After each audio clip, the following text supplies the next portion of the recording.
Simple fundamental जब बोला जाता है इसका मतलब ये है कि चैप्टर कॉन्सेप्चुअली सिंपल नहीं है, कॉन्सेप्ट बहुत है इसमें।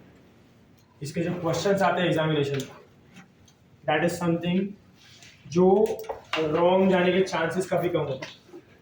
मतलब अगर आपने प्रिपेयर किया है चैप्टर को तो 99% of the times you will be able to achieve the marks. तो 12 मार्क है, इजी गोइंग मार्क्स है। एट द सेम टाइम आपको चैप्टर डिटेल में पढ़ना पड़ेगा, समझ में आ रहा है। और ये एक ऐसा चैप्टर है जिसका ये चैप्टर पढ़ने के बाद एटलीस्ट 1 या 2 बार आपको एनसीईआरटी रीड करना चाहिए, क्योंकि थियोरेटिकल चैप्टर है। तो जो पॉइंट्स एनसीईआरटी में एग्जिस्ट करते हैं वो कभी कभी in the form of question, जैसे आपके बायो में होता है, ऐसा one of the chapter physics में जिसमें से क्वेश्चन एनसीईआरटी में से आ जाता है, समझ में आ रहा है। माय एडवाइस वुड बी कि once we are done with the chapter और when we are going on with the chapter, तो जितना भी पार्ट हमारा हो उतना आप एटलीस्ट 1-2 बार एनसीईआरटी में से रिवाइज कर लो और जो भी इंपॉर्टेंट पॉइंट्स को मार्क कर लो, समझ में आ रहा है। ये एक चैप्टर है, देयर इज मैग्नेटिज्म, और 1-2 चैप्टर में टाइम बताता हूँ मैं आपको। ये चैप्टर आपको एनसीईआरटी से रीड कर लेना चाहिए क्योंकि डायरेक्ट क्वेश्चन आते हैं, समझ में आ रहा है ये। चलो अभी स्टार्ट करते हैं। First part of the chapter that is PN junction and PN junction diode वाला पार्ट, ठीक है। तो सब लोग भी ध्यान देना है यहाँ पे।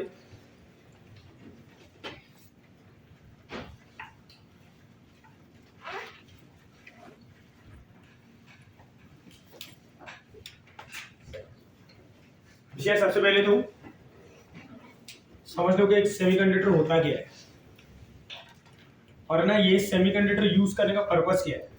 चैप्टर तो हम पढ़ लेते हैं, हमको हाथ का उससे पता नहीं होता क्यों, what is the purpose. Purpose समझ जाएगा तो आधा चैप्टर ऐसे समझ जाता है कि करना क्या है, क्योंकि हर एक चीज हमको उसी की तरफ लेके जाती है। सी सेमीकंडक्टर इज समथिंग जिस पे ना पूरा इलेक्ट्रॉनिक्स वर्क करता है। इलेक्ट्रॉनिक्स सुना है आपने? हमारी आधी दुनिया, आधे से ज़्यादा दुनिया इलेक्ट्रॉनिक्स पे डिपेंडेंट है ना। मोबाइल फोन हो गया, ये जितने भी हम डिवाइसेस यूज कर रहे हैं सब क्या है, इलेक्ट्रॉनिक डिवाइसेस ना। yes or no? ये इलेक्ट्रॉनिक डिवाइसेस बनाने के लिए हम जो मटेरियल यूज करता है that is said to be what, semiconductor. अभी इलेक्ट्रॉनिक्स है क्या? See basically electronics is a particular art of controlling motion of a charge. आप बेसिकली इलेक्ट्रॉनिक्स में कर क्या रहे हो? चार्ज के मोशन को कंट्रोल कर रहे हो। चार्ज के मोशन को कंट्रोल करना मतलब क्या? करंट को कंट्रोल करना, यस और नो। और करंट को कंट्रोल करके आप एक डिवाइस को चला रहे हो। So it is an art of controlling motion of a charge for welfare of human. मतलब आप एक करंट को, एक मोशन ऑफ चार्ज को कंट्रोल करके बहुत सारे एप्लीकेशन चला सकते हो। जब ये एप्लीकेशन चलेगी तो हमारा ही फायदा होगा ना, क्योंकि वो हमारा काम ईज आउट कर देता है, यस और नो, यस और नो। अभी अगर मैं एग्जांपल में देखो, पहले होता क्या था कि यही चीज को करने के लिए ना, बोलो अभी मैंने क्या बोला कि I want to control motion of charge, current ना। बट वो मोशन ऑफ चार्ज को कंट्रोल करने के लिए, वो करंट को कंट्रोल करने के लिए सबसे पहले तो मुझे चार्ज चाहिए ना। सो मुझे क्या ऑब्टेन करना पड़ेगा? चार्ज। और चार्ज का सबसे बेसिक सोर्स कौन है? कंडक्टर ना, क्योंकि सबसे high number of charge electrons किसके पास होता है? कंडक्टर। तो इसके पहले हमारा डिपेंडेंसी जो होता था वो कंडक्टर पे होता था, कि कंडक्टर हमको चार्ज देता था, वो चार्ज को हम फ्लो करवाते थे। एक बार वो चार्ज जब फ्लो होगा उसके मोशन को हम कंट्रोल करेंगे, वो मोशन को कंट्रोल करके वी गेट सम आउटपुट, और वो आउटपुट हमारा डिवाइस होगा। अभी कंडक्टर से बनाया हुआ हमारा कौन सी डिवाइस है? टेलीविजन होता था, रेडियो होता था, जो पुराना जमाना होता था। आपने देखा होगा आजकल तो फ्लैट टीवी आता है, एलईडी एलसीडी वगैरह आता है। पहले के जमाने में पता है वो डब्बा आता था, जैसा और रो इतना बड़ा, पीछे से उसमें ट्यूब होगा, ट्यूब के बीच में पीछे एक फ्यूज होता था। तो फ्यूज में बेसिकली कंडक्टर होगा। आप जब उसको स्विच ऑन करते हो तो कंडक्टर हीट होगा, हीट होने की वजह से एनर्जी मिल रहा है ना इलेक्ट्रॉन, वो इलेक्ट्रॉन बाहर आएगा। वो इलेक्ट्रॉन जब बाहर आएगा उसका मोशन होगा, due to this motion of the electron. अब हम वो मोशन को कंट्रोल करेंगे और वो स्क्रीन पे हिट करता है, जिसकी वजह से वो ग्लो करता है। और आपको एक पिक्चर इमेज दिखाई देता है ना, इलेक्ट्रिकल एनर्जी को लाइट एनर्जी में कन्वर्ट करते हो। बस बेसिकली ये चल किस पे रहा है? On the control of charge ना, on the control of current, इसलिए आप इसको क्या कहते हो, इलेक्ट्रॉनिक्स। तो आप ऐसा रेडियो ले लो, आप ऐसा कोई भी डिवाइस ले लो जिसमें आप क्या करते थे, चार्ज प्रोड्यूस करते थे कंडक्टर से, चार्ज को फ्लो कराते थे, उसके मोशन को कंट्रोल करते थे, and we used to get the out. बट अभी होने क्या लगा कि ये जो कंडक्टर से बने हुए डिवाइसेस था, इसका मेंटेनेंस काफी हाई था। अभी आपको अगर इसको स्टोर करना है तो बड़ा बड़ा जगह चाहिए, जैसा और नो टीवी रखना है, रेडियो रखना है, रिक्वायर स्पेस था, प्लस इनका खराब होने का चांस ज़्यादा होगा। अभी देखोगे तो आपको टीवी रिपेयरिंग का शॉप ज़्यादा दिखेगा नहीं किधर, पहले तो हर गली में हर मोहल्ले में होता था, क्यों, बार बार खराब हो जाए, ये और नो बहुत पैसा कमाते थे, क्योंकि कभी स्विच चला जा रहा है, कभी फ्यूज उड़ जा रहा है, कभी ये बटन खराब, कभी वो बटन खराब, ये और नो। पर अभी ऐसा नहीं है, अभी थिंग्स हैव चेंज्ड, ये और नो। तो ये सब जो भी प्रॉब्लम्स कंडक्टर वाले डिवाइसेस में था ना, इसको ओवरकम करने के लिए उन्होंने सोचा कि कोई दूसरा ऑल्टरनेटिव ढूंढते हैं, कोई दूसरा मटेरियल ढूंढते हैं जो कंडक्टर की तरह ही काम कर पाए और जो चीज़ों को ना काफ़ी आसान करता है।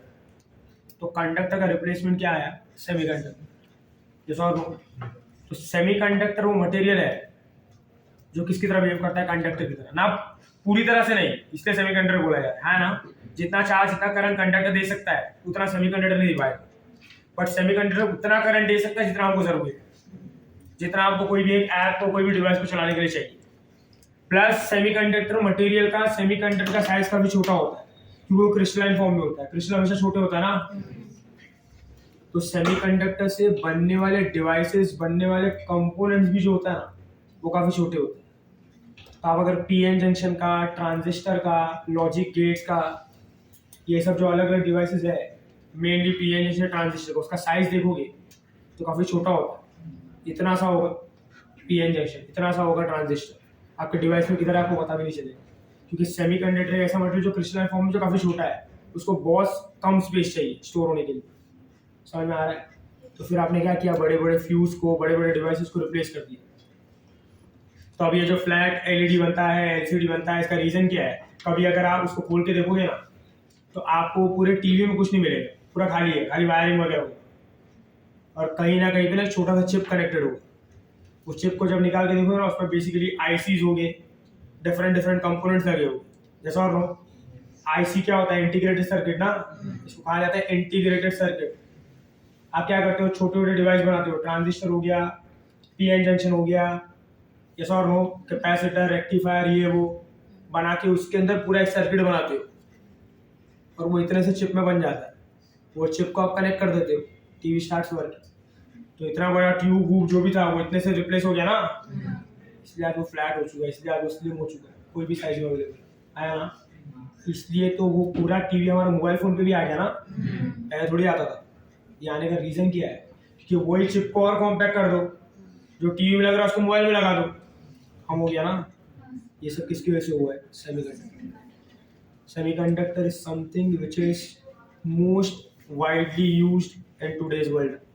और अभी पता नहीं आप कितने न्यूज़ से अपडेटेड रहते हो, कि पता है कि नहीं, इंडिया को हमेशा सेमीकंडक्टर डिवाइसेस और सेमीकंडक्टर चिप्स खरीदने पड़ते थे।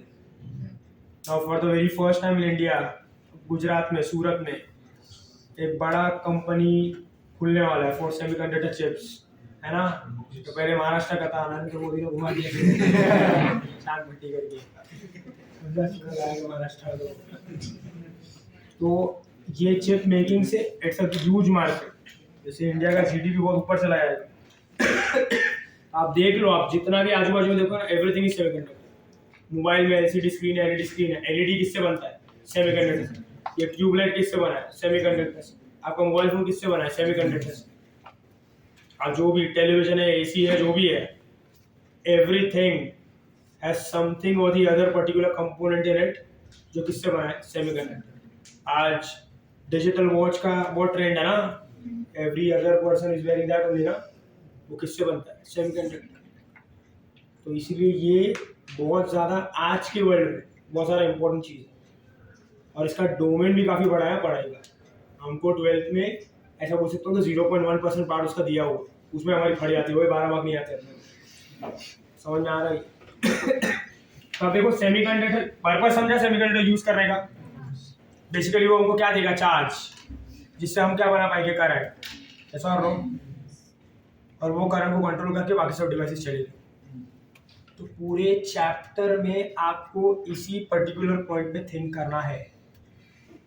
कुछ भी जो बन रहा है उसका काम यही है, क्या देना, चार्ज, क्या फ्लो कराना, करंट, क्या करना, वो करंट को control.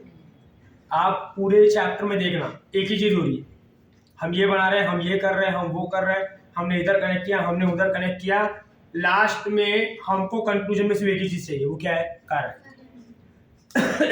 And this chapter is not about getting good amount of current, it is getting control current, it is getting what, कि जो भी चीज आ रहा है वो हमारे कंट्रोल में। पूरे चैप्टर का पर्पस यही है। पर्पस समझ पाओगे, क्या क्यों हो रहा है, आपको सब समझिए, समझ में आ रहा है। हम चैप्टर को यही मिस कर जाते हैं। क्यों बना रहे पीएन जंक्शन, क्यों बना रहे पीएन जंक्शन डायोड, क्यों लगा रहे पीएन जंक्शन डायोड, हमको पता ही नहीं है। हम सिर्फ करे जा रहे हैं, हाँ करंट आया, आउटपुट आया, क्या आया, क्यों आया, कुछ नहीं पता। यही जो पीएन जंक्शन है वो जाके डिवाइस में लगता है, यही डिवाइस हम यूज करते हैं। समझ में आ रहा है क्या। तो जो भी डिवाइसेस में हमारा करंट होता है तो कौन देता है, सेमीकंडक्टर, जिसमें वो काम करता है। क्लियर है वो। So understand the purpose, you will understand half of the thing bye its own. तो अभी अगर मैं सेमीकंडक्टर को डिफाइन करूं तो आई नो दैट कि मुझे क्या देगा, वो करंट ना। अगर उसमें करंट देने का एबिलिटी है, मतलब उसके पास क्या होगा, कंडक्टिविटी ना, क्या होगा, जो भी मटेरियल के पास करंट देने का एबिलिटी होता है उसके लिए हमने एक टर्म डिफाइन किया है, कॉल्ड एज व्हाट, कंडक्टिविटी। जो मटेरियल का कंडक्टिविटी हाई होगा वो ज्यादा करंट दे सकता है, जो मटेरियल का कंडक्टिविटी कम होगा वो करंट नहीं दे सकता है, और जो मटेरियल का कंडक्टिविटी मॉडरेट होगा मतलब वो एक पर्टिकुलर लेवल पे करंट दे सकता है। नाम क्या है, सेमीकंडक्टर। कंडक्टर का ऐसा बोल सकते हैं कि एक छोटा सा पार्ट ना। तो आपको क्या लगता है, ये हाई करंट देगा, लो करंट देगा कि मॉडरेट, और वही हमको करना है। और देखो मॉडरेट, सर मॉडरेट करंट निकाल क्या फायदा, कंडक्टर तो ज्यादा करंट दे रहा था ना। मैंने अभी भी कहा कि मेरा मोटिव क्या है, to not get good amount of current, I want what, control current. अगर सेमीकंडक्टर मुझे एक पर्टिकुलर लेवल पे अच्छा खासा करंट दे रहा है तो बोलो एकदम ज्यादा आने वाले करंट को कंट्रोल करना इजी है कि नॉर्मल एक अमाउंट ऑफ करंट आ रहा है उसको कंट्रोल करना इजी है। इसने हमारे लिए बेटर क्या है, सेमीकंडक्टर या conductor, getting my point, yes और नो। इसलिए हम आज के ज़माने में क्या प्रेफर करते हैं, सेमीकंडक्टर। तो इसलिए मैं सेमीकंडक्टर को देखो डिफाइन कैसे करूंगा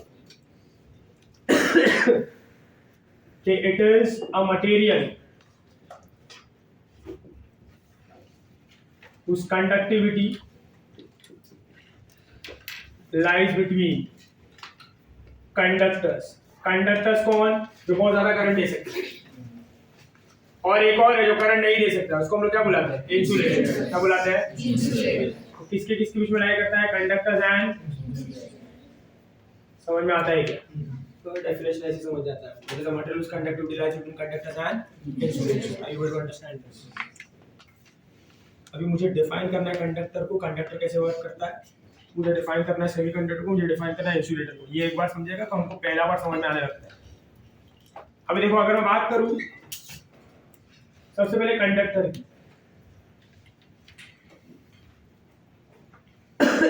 तीनों में एक चीज कॉमन है, सब किसी बने एटम से ना। कंडक्टर हो गया, सेमीकंडक्टर हो गया, इंसुलेटर हो गया, सब में क्या है, एटम्स। ये जो डिफरेंशिएशन है ना कंडक्टर का, सेमीकंडक्टर का, इंसुलेटर्स का, ये बेस्ड है उसके एटम के एक्शन पे। बोलो दुनिया का कोई भी एटम में ले लो, इररिस्पेक्टिव ऑफ कौन सा मटेरियल, कौन सा एलिमेंट है वगैरह, अगर मैं एक एटम ले रहा हूँ, टेल मी कोई भी एक एटम का इस दुनिया में उसका प्रायोरिटी क्या होता है, what is the priority for an atom. दुनिया में सबसे पहले उसको क्या होना है, स्टेबिलिटी। कि बाबा मेरे को पूरी दुनिया छोड़ छाड़ के सबसे पहले स्टेबिलिटी दे दो, और स्टेबिलिटी लेने के लिए वो अलग अलग एक्शन करता है ना। बोलो स्टेबिलिटी अचीव करना है तो कौन सा एक्शन कर सकता है वो, इलेक्ट्रॉन्स का लेना देना। I can also say sharing of electron, yes और no. So it has 3 ways of achieving stability, by losing electron, by gaining electron, by sharing। पर ये इलेक्ट्रॉन लूज करना, ये इलेक्ट्रॉन गेन करना, ये इलेक्ट्रॉन शेयर करना, ये वो किसे कहता है, एटम ये करने का जॉब किसको देता है? Valence shell, that is outermost orbit को ना। किसको?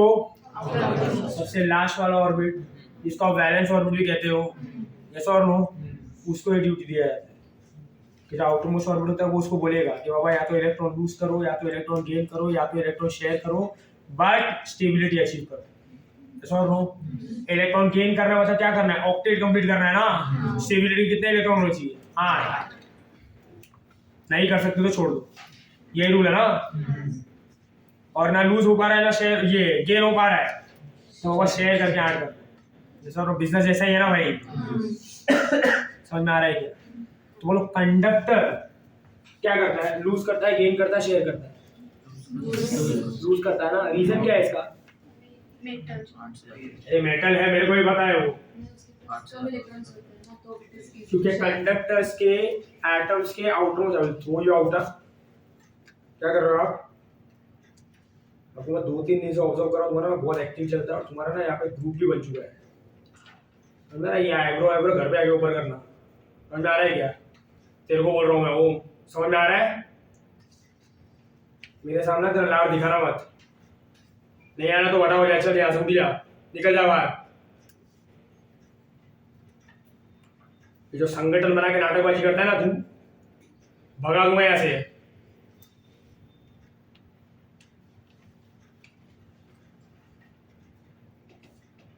तुमको भी ज्यादा चर्बी चढ़ी है? हाँ, तेरे को पूछ रहा हूँ विराज, हर बात कुछ बोलना है आपको?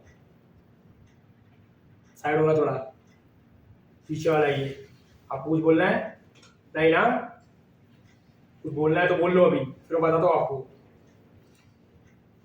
ये घूरना, आईब्रो ऊपर करना ना, अपने घर पे दिखाना, 2 मिनट में लाल खत्म कर दूंगा आपका। बैठना है, हंसना है, बात करना है। देख क्या रहा है? हाथ में रहना अपने, समझ में आ रहा है?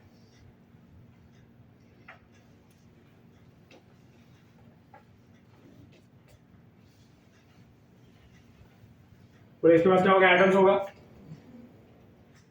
और क्या होगा? इलेक्ट्रॉन्स ना। कितना इलेक्ट्रॉन्स होगा इसके पास? 8 से ज्यादा। 8 से ज्यादा कितना होता है? 8 से ज्यादा। और भागो एनर्जी देखो।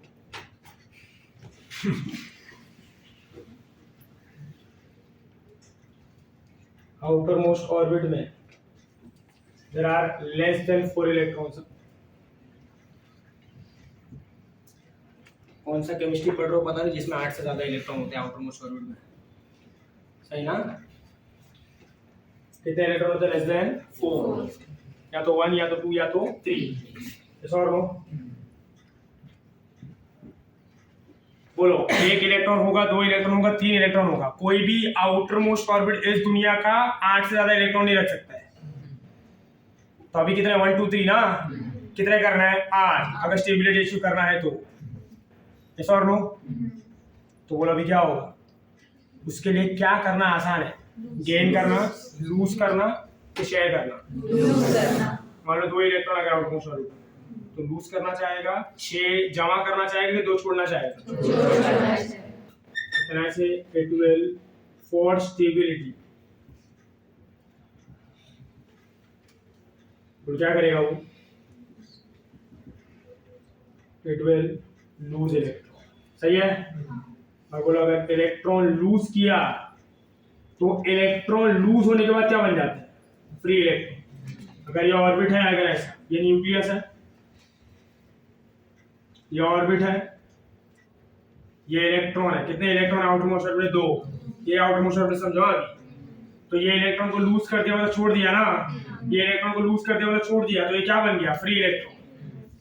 यस और नो? तो it will lose electron, it means it becomes what? Free electron. और बोलो अगर फ्री इलेक्ट्रॉन बन गया तो कैसे? There is high density of free electron ना। बोलो हाई डेंसिटी फ्री इलेक्ट्रॉन। अगर फ्री इलेक्ट्रॉन बहुत ज्यादा है तो इसमें से करंट भी ज्यादा निकाल सकता हूँ ना, जितना ज्यादा चार्ज उतना ज्यादा करंट, मुझे तो सिर्फ फ्लो करवाना है ना, पाथ देखिए, यस और नो। तो बोलो high density of free electron है तो उसका कंडक्टिविटी हाई के लो, it will have high conductivity। Clear है ये? चलो अगर मैं बात करूं इंसुलेटर्स की, बोलो इंसुलेटर्स में क्या होता है? Outermost orbit there are less than 4 electrons, more than 4 electrons, क्या एग्जैक्टली 4 इलेक्ट्रॉन्स? बोलो यहाँ पे क्या होगा? मोर देन 4 इलेक्ट्रॉन्स। क्लियर है ये? बोलो अगर मोर देन 4 इलेक्ट्रॉन है तो गेन करेगा, लूज करेगा, शेयर करेगा। 6 है अगर तो 2 लेना आसान है ना, तो क्या ऐड करना है? तो 2 लेना, 3 लेना, 1 लेना is very easy for it. तो फॉर स्टेबिलिटी तो क्या करेगा? Gain electron. सही है? बोलो इलेक्ट्रॉन गेन किया तो कोई भी फ्री इलेक्ट्रॉन है क्या? ऑक्टेट कंप्लीट हो गया ना? क्या कोई भी इलेक्ट्रॉन छूटा हुआ है? So there are no free electron. थोड़े बहुत रहेंगे बट उससे हमको मतलब नहीं है। बोलो नो फ्री इलेक्ट्रॉन होगा तो can I say there is very low density ना, low density of what? Low मतलब ऑलमोस्ट कैसा? नेग्लिजिबल। तो उसका कंडक्टिविटी हाई के low? It will have low conductivity. Clear है ये? ऐसे क्लियर है? लो बोलो आगे। Next is if I talk about ये हो गया कंडक्टर्स, ये हो गया इंसुलेटर्स। लास्ट में I talk about what? बोलो सेमीकंडक्टर्स के लिए क्या होगा? Gain, lose, share. It will share electrons, yes और नो? क्योंकि इसमें कितने इलेक्ट्रॉन्स होते हैं? एग्जैक्टली 4 इलेक्ट्रॉन्स, यस और नो? बोलो अगर एग्जैक्टली 4 इलेक्ट्रॉन होगा तो sharing is the most simple thing it can do. तो क्या करता है? इलेक्ट्रॉन शेयर करता है विद द नेबरिंग एटम ना। बोलो इलेक्ट्रॉन जब वो शेयर करेगा तो कौन सा बॉन्ड बनाएगा? कोवैलेंट। तो यहाँ पे मान लो कोई भी एक एटम है सेमीकंडक्टर का, ऐसे लिखा है, बाद में एग्जांपल वगैरह देखते हैं। तो क्या करेगा? मान लो इसके पास ये एक एटम है, इसके पास कितने इलेक्ट्रॉन है? 4 ना। यहाँ पे एक एटम होगा, यहाँ पे एक एटम होगा, यहाँ पे एक एटम होगा, यहाँ पे एक एटम होगा, और 4 इलेक्ट्रॉन है।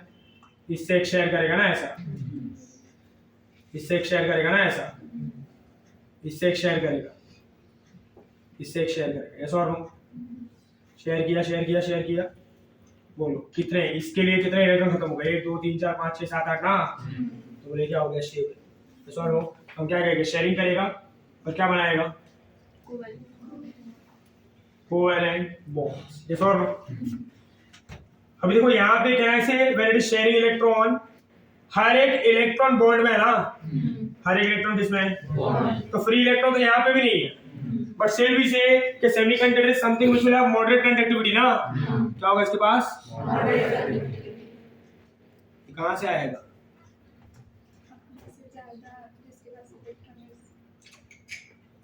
ऐसा कुछ नहीं होता है। मुझे क्या चाहिए? इलेक्ट्रॉन। मेरा पर्पस क्या है? करंट। करंट के लिए क्या चाहिए? इलेक्ट्रॉन। बोले इलेक्ट्रॉन के लिए मुझे किसके पास जाना पड़ेगा? सेमीकंडक्टर के पास। अगर मैं जा रहा हूँ तो भी क्या करना पड़ेगा? What should I do? याद रखने का, जब भी मुझे इलेक्ट्रॉन चाहिए ना, मैं ये कोवैलेंट बॉन्ड को ब्रेक करूंगा। इसको ब्रेक करूंगा। तो आप तो ये सवाल पूछ सकते हो सर, इंसुलेटर में भी जो उसका आउटर मोस्ट ऑर्बिट है उसने 8 इलेक्ट्रॉन को पकड़ कर रखा है तो उसको भी ब्रेक करना चाहिए था ना, वो भी दे देता है electron. Covalent bond is a weak bond. उसका जो आउटर मोस्ट ऑर्बिट है वो काफी स्ट्रांग है, वहां पे काफी ज्यादा एनर्जी इन्वेस्ट करना पड़ेगा। कोवैलेंट बॉन्ड को ब्रेक करने के लिए कुछ एनर्जी नहीं चाहिए होता, it will require a very light amount of energy and it will break. तो क्या करना आसान है? इंसुलेटर को ब्रेक करना कि semiconductor? So what I do is I provide a little bit of amount of energy, और वो एनर्जी कैसे मिल सकता है? हीट करके, लाइट देके, कुछ भी ना। मुझे सिर्फ क्या देना है उसको? तो वो ये बॉन्ड ब्रेक होगा और ये बाहर आ जाएगा कौन? इलेक्ट्रॉन। Getting my point? बोलो ये इलेक्ट्रॉन बाहर आया, बोलो कौन सा इलेक्ट्रॉन बन गया?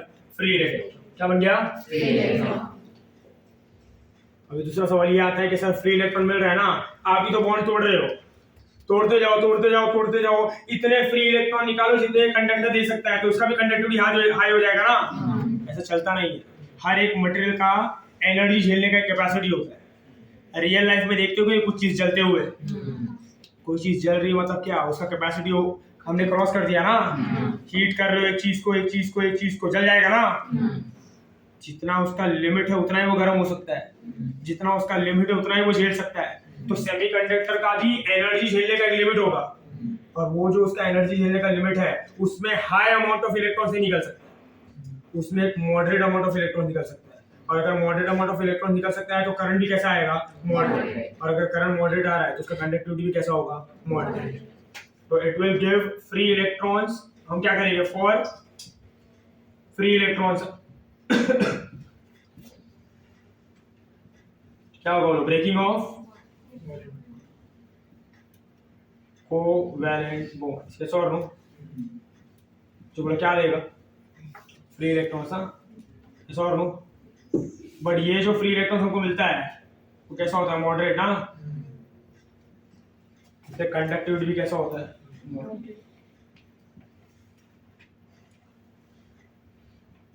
तो मॉडरेट कंडक्टिविटी। क्लियर है ये? तो ये होगा कंडक्टर, इंसुलेटर एंड सेमीकंडक्टर। इसलिए हमने डिफाइन किया कि it is a material whose conductivity lies between what, conductors and insulators. Is it clear, yes और नो?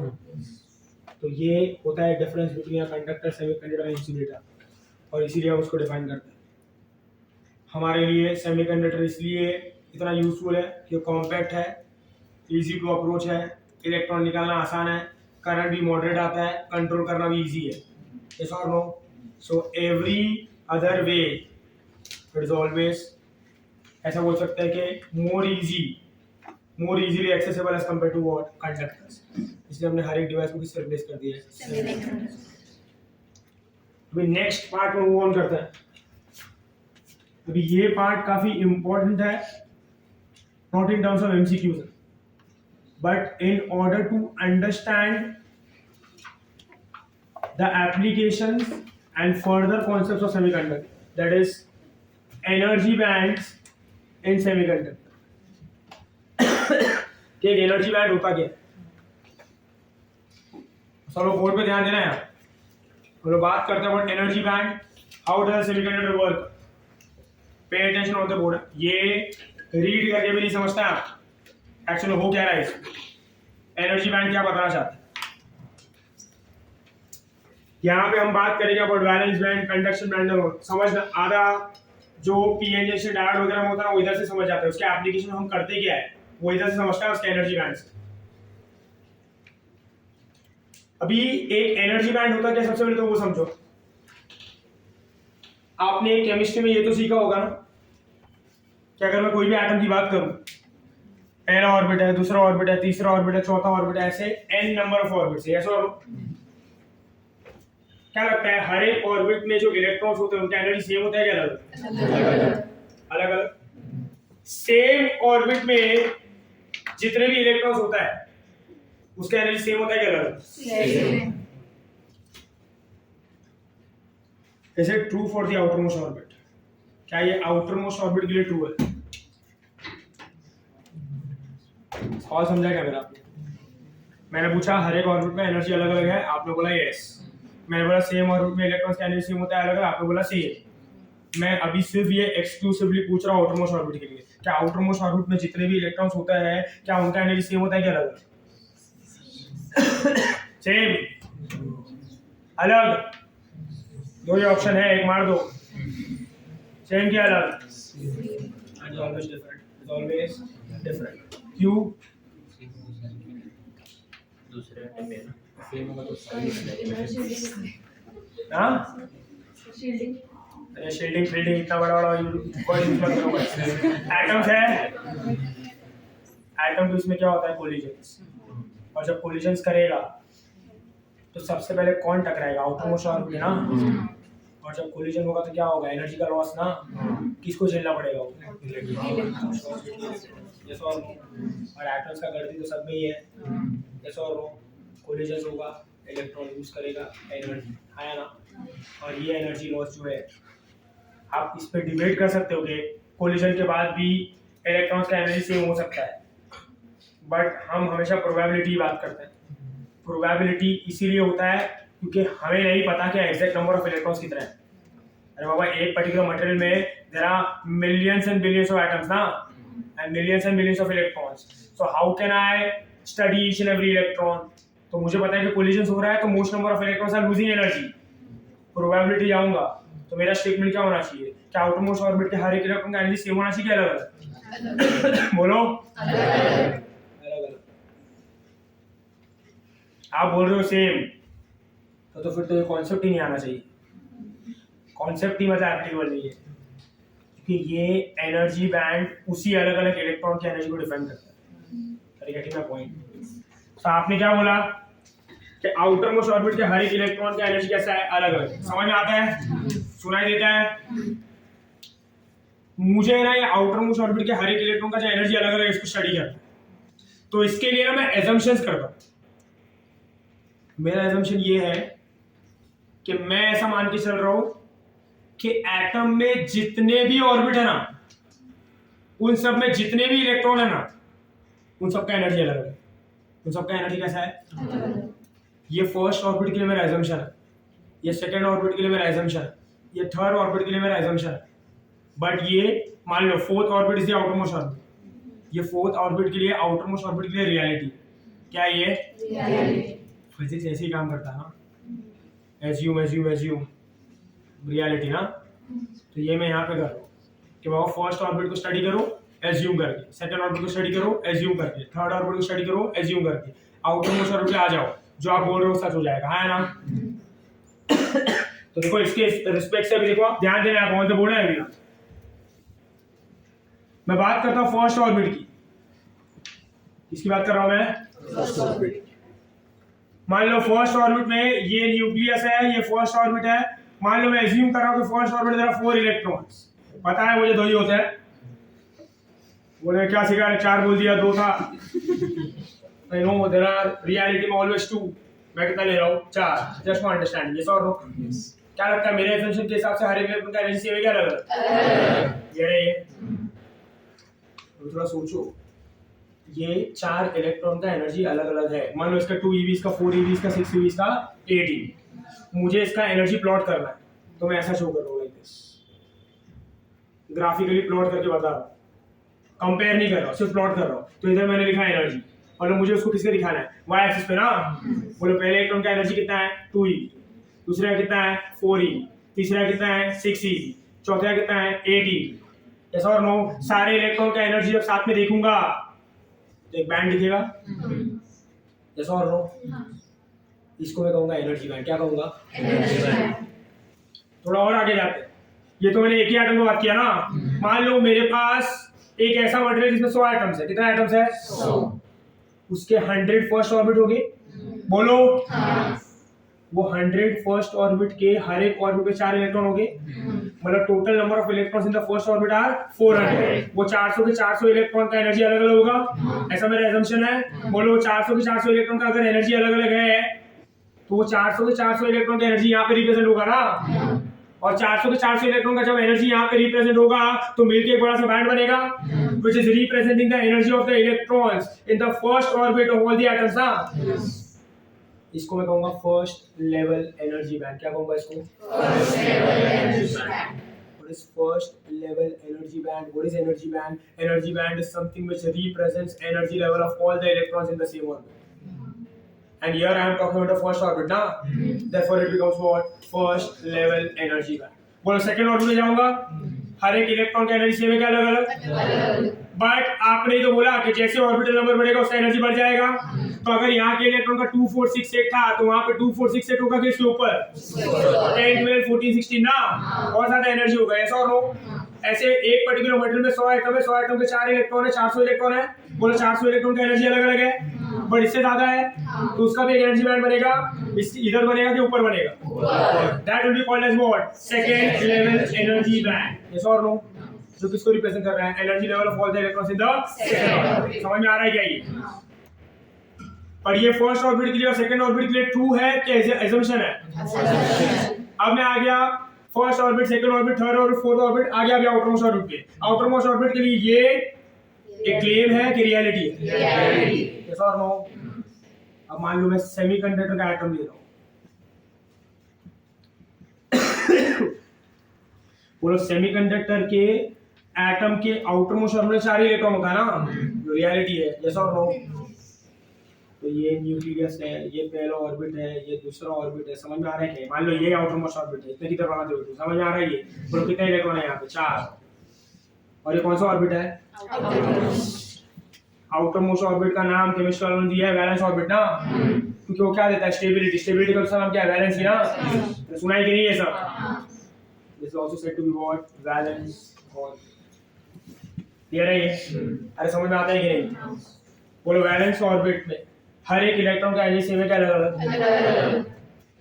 जैसे सेमीकंडक्टर का मटेरियल है, वो मटेरियल में 100 एटम्स है, वो 100 एटम्स के 100 आउटर मोस्ट ऑर्बिट है, वो 100 आउटर मोस्ट ऑर्बिट के हर एक पर्टिकुलर एटम के आउटर ऑर्बिट में 4 इलेक्ट्रॉन है, तो टोटल 400 इलेक्ट्रॉन है। बोले टोटल 400 इलेक्ट्रॉन का एनर्जी सेम है क्या? अलग-अलग है। अगर टोटल 400 इलेक्ट्रॉन का एनर्जी अलग-अलग है तो उसका एनर्जी में रिप्रेजेंट करूंगा तो सबका अलग-अलग रिप्रेजेंटेशन होगा। बोले जब वो 400 इलेक्ट्रॉन का रिप्रेजेंटेशन अलग-अलग दिखाई देगा तो एक बैंड बनेगा। वो बैंड किसको रिप्रेजेंट कर रहा है? आउटर मोस्ट ऑर्बिट को। वही आउटर मोस्ट ऑर्बिट का नाम वैलेंस ऑर्बिट है, इसलिए बैंड का नाम भी क्या होगा? Valence band. क्या कहिए इसको? Valence band. क्लियर है क्या ये? तो यहाँ पे एक वैलेंस बैंड बनेगा। डेफिनेशन क्या होगा वैलेंस बैंड का? Valence band represents energy level of all the valence electrons in the valence orbit of a material. Yes और नो? नहीं समझा? अरे बोलो यार। क्लियर है कि नहीं?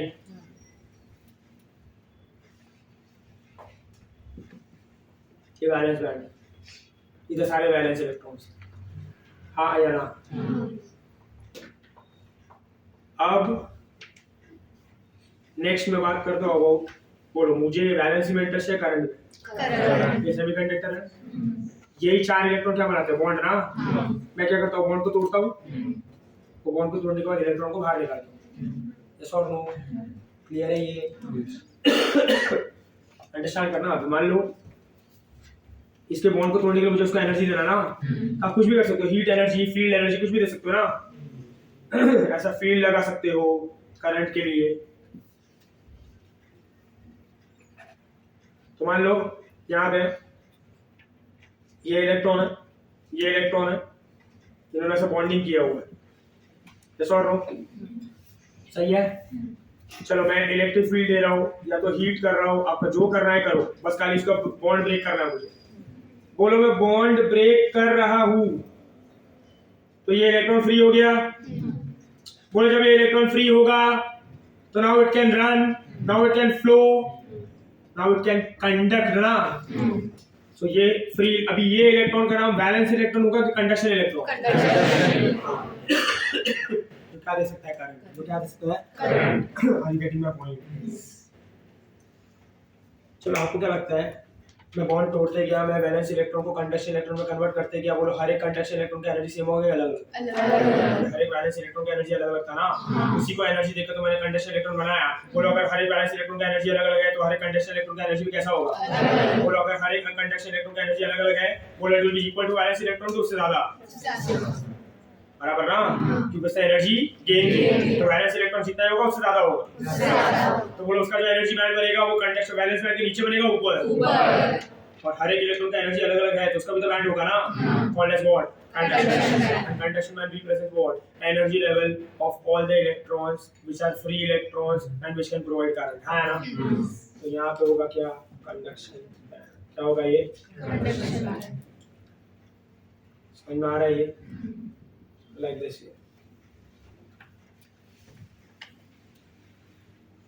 क्लियर है? सही है? चलो भी थोड़े से सवाल जवाब करते हैं। मेरे एग्जाम वाले क्या पूछते हैं ये तो सबको समझता है यहाँ तक। चलो अभी हर एक मटेरियल के पास है, कंडक्टर के पास, सेमीकंडक्टर के पास, इंसुलेटर के पास कंडक्शन बैंड होगा, वैलेंस बैंड होगा। सही है? बोलो ज्यादा इलेक्ट्रॉन कहाँ पे होगा? वैलेंस बैंड की कंडक्शन बैंड? Valence band. क्यों? एनर्जी प्रोवाइड नहीं कर दिया तो फिर कंडक्शन बैंड में नहीं, उसका पावर मतलब पूरा एनर्जी दिया तो सेम, वैलेंस बैंड और कंडक्शन बैंड इलेक्ट्रॉन सेम होगा, नहीं उतने ही फ्री होंगे। तो मेरा सवाल ये है कि वैलेंस बैंड में ज्यादा इलेक्ट्रॉन है कंडक्शन बैंड में? तो मैंने पूछा क्यों? बिकॉज वो अपने नेचुरल स्टेट में एग्जिस्ट करना चाहता है ना, ज्यादा एनर्जी energy कम नहीं दे है तो सकते उसका ना। मुझे बताओ वैलेंस इलेक्ट्रॉन कितने हो गए? हजारों करोड़ों। करंट देने वाले इलेक्ट्रॉन हजार करोड़ों नहीं होते, थोड़ी होते ना, क्योंकि हर एक मेटल का अपना एबिलिटी ना करंट देने का। तो वो स्टेबिलिटी में ज्यादा इलेक्ट्रॉन रखे हैं करंट देने के लिए। तो number of electron in the conduction band are always lesser than yes और नो। और इलेक्ट्रॉन हमेशा कहां से कहां जाता है? Valence band to conduction band, conduction band to valence. दोनों हो सकता है, यस और no. Valence band to conduction band, valence band also, yes और नो। क्लियर है ये? और अभी के लिए हम क्या बोलेंगे? It is always going to go from where? Valence band to conduction. क्योंकि हमारा काम क्या है? करंट निकालना ना, और करंट निकालने के लिए तो उसको वैलेंस बैंड से कंडक्शन बैंड जाना ही पड़ेगा, यस और नो। इस सवाल है ना ऐसा आता है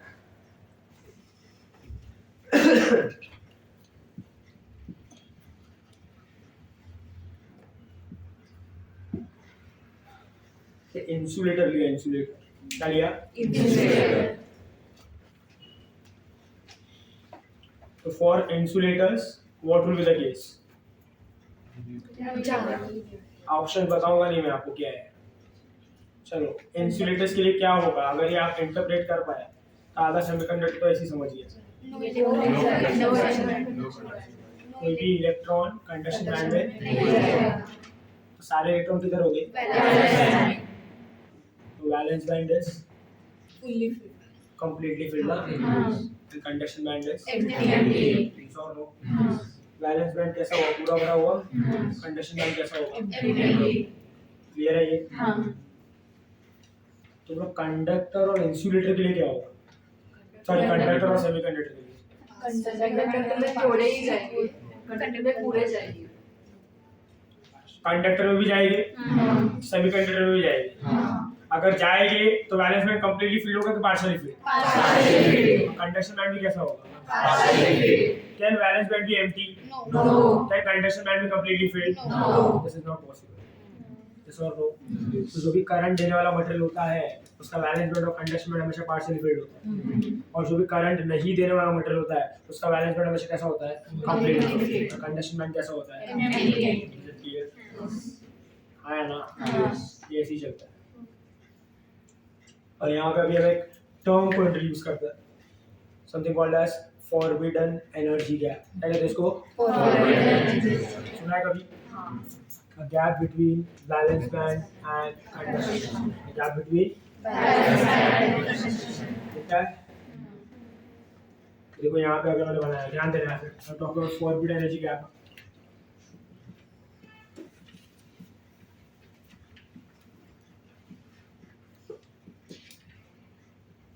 देखो ऐसा, पे अटेंशन here प्लीज। तो ये अभी वैलेंस बैंड है, इधर इलेक्ट्रॉन है, ये भी कंडक्शन बैंड है।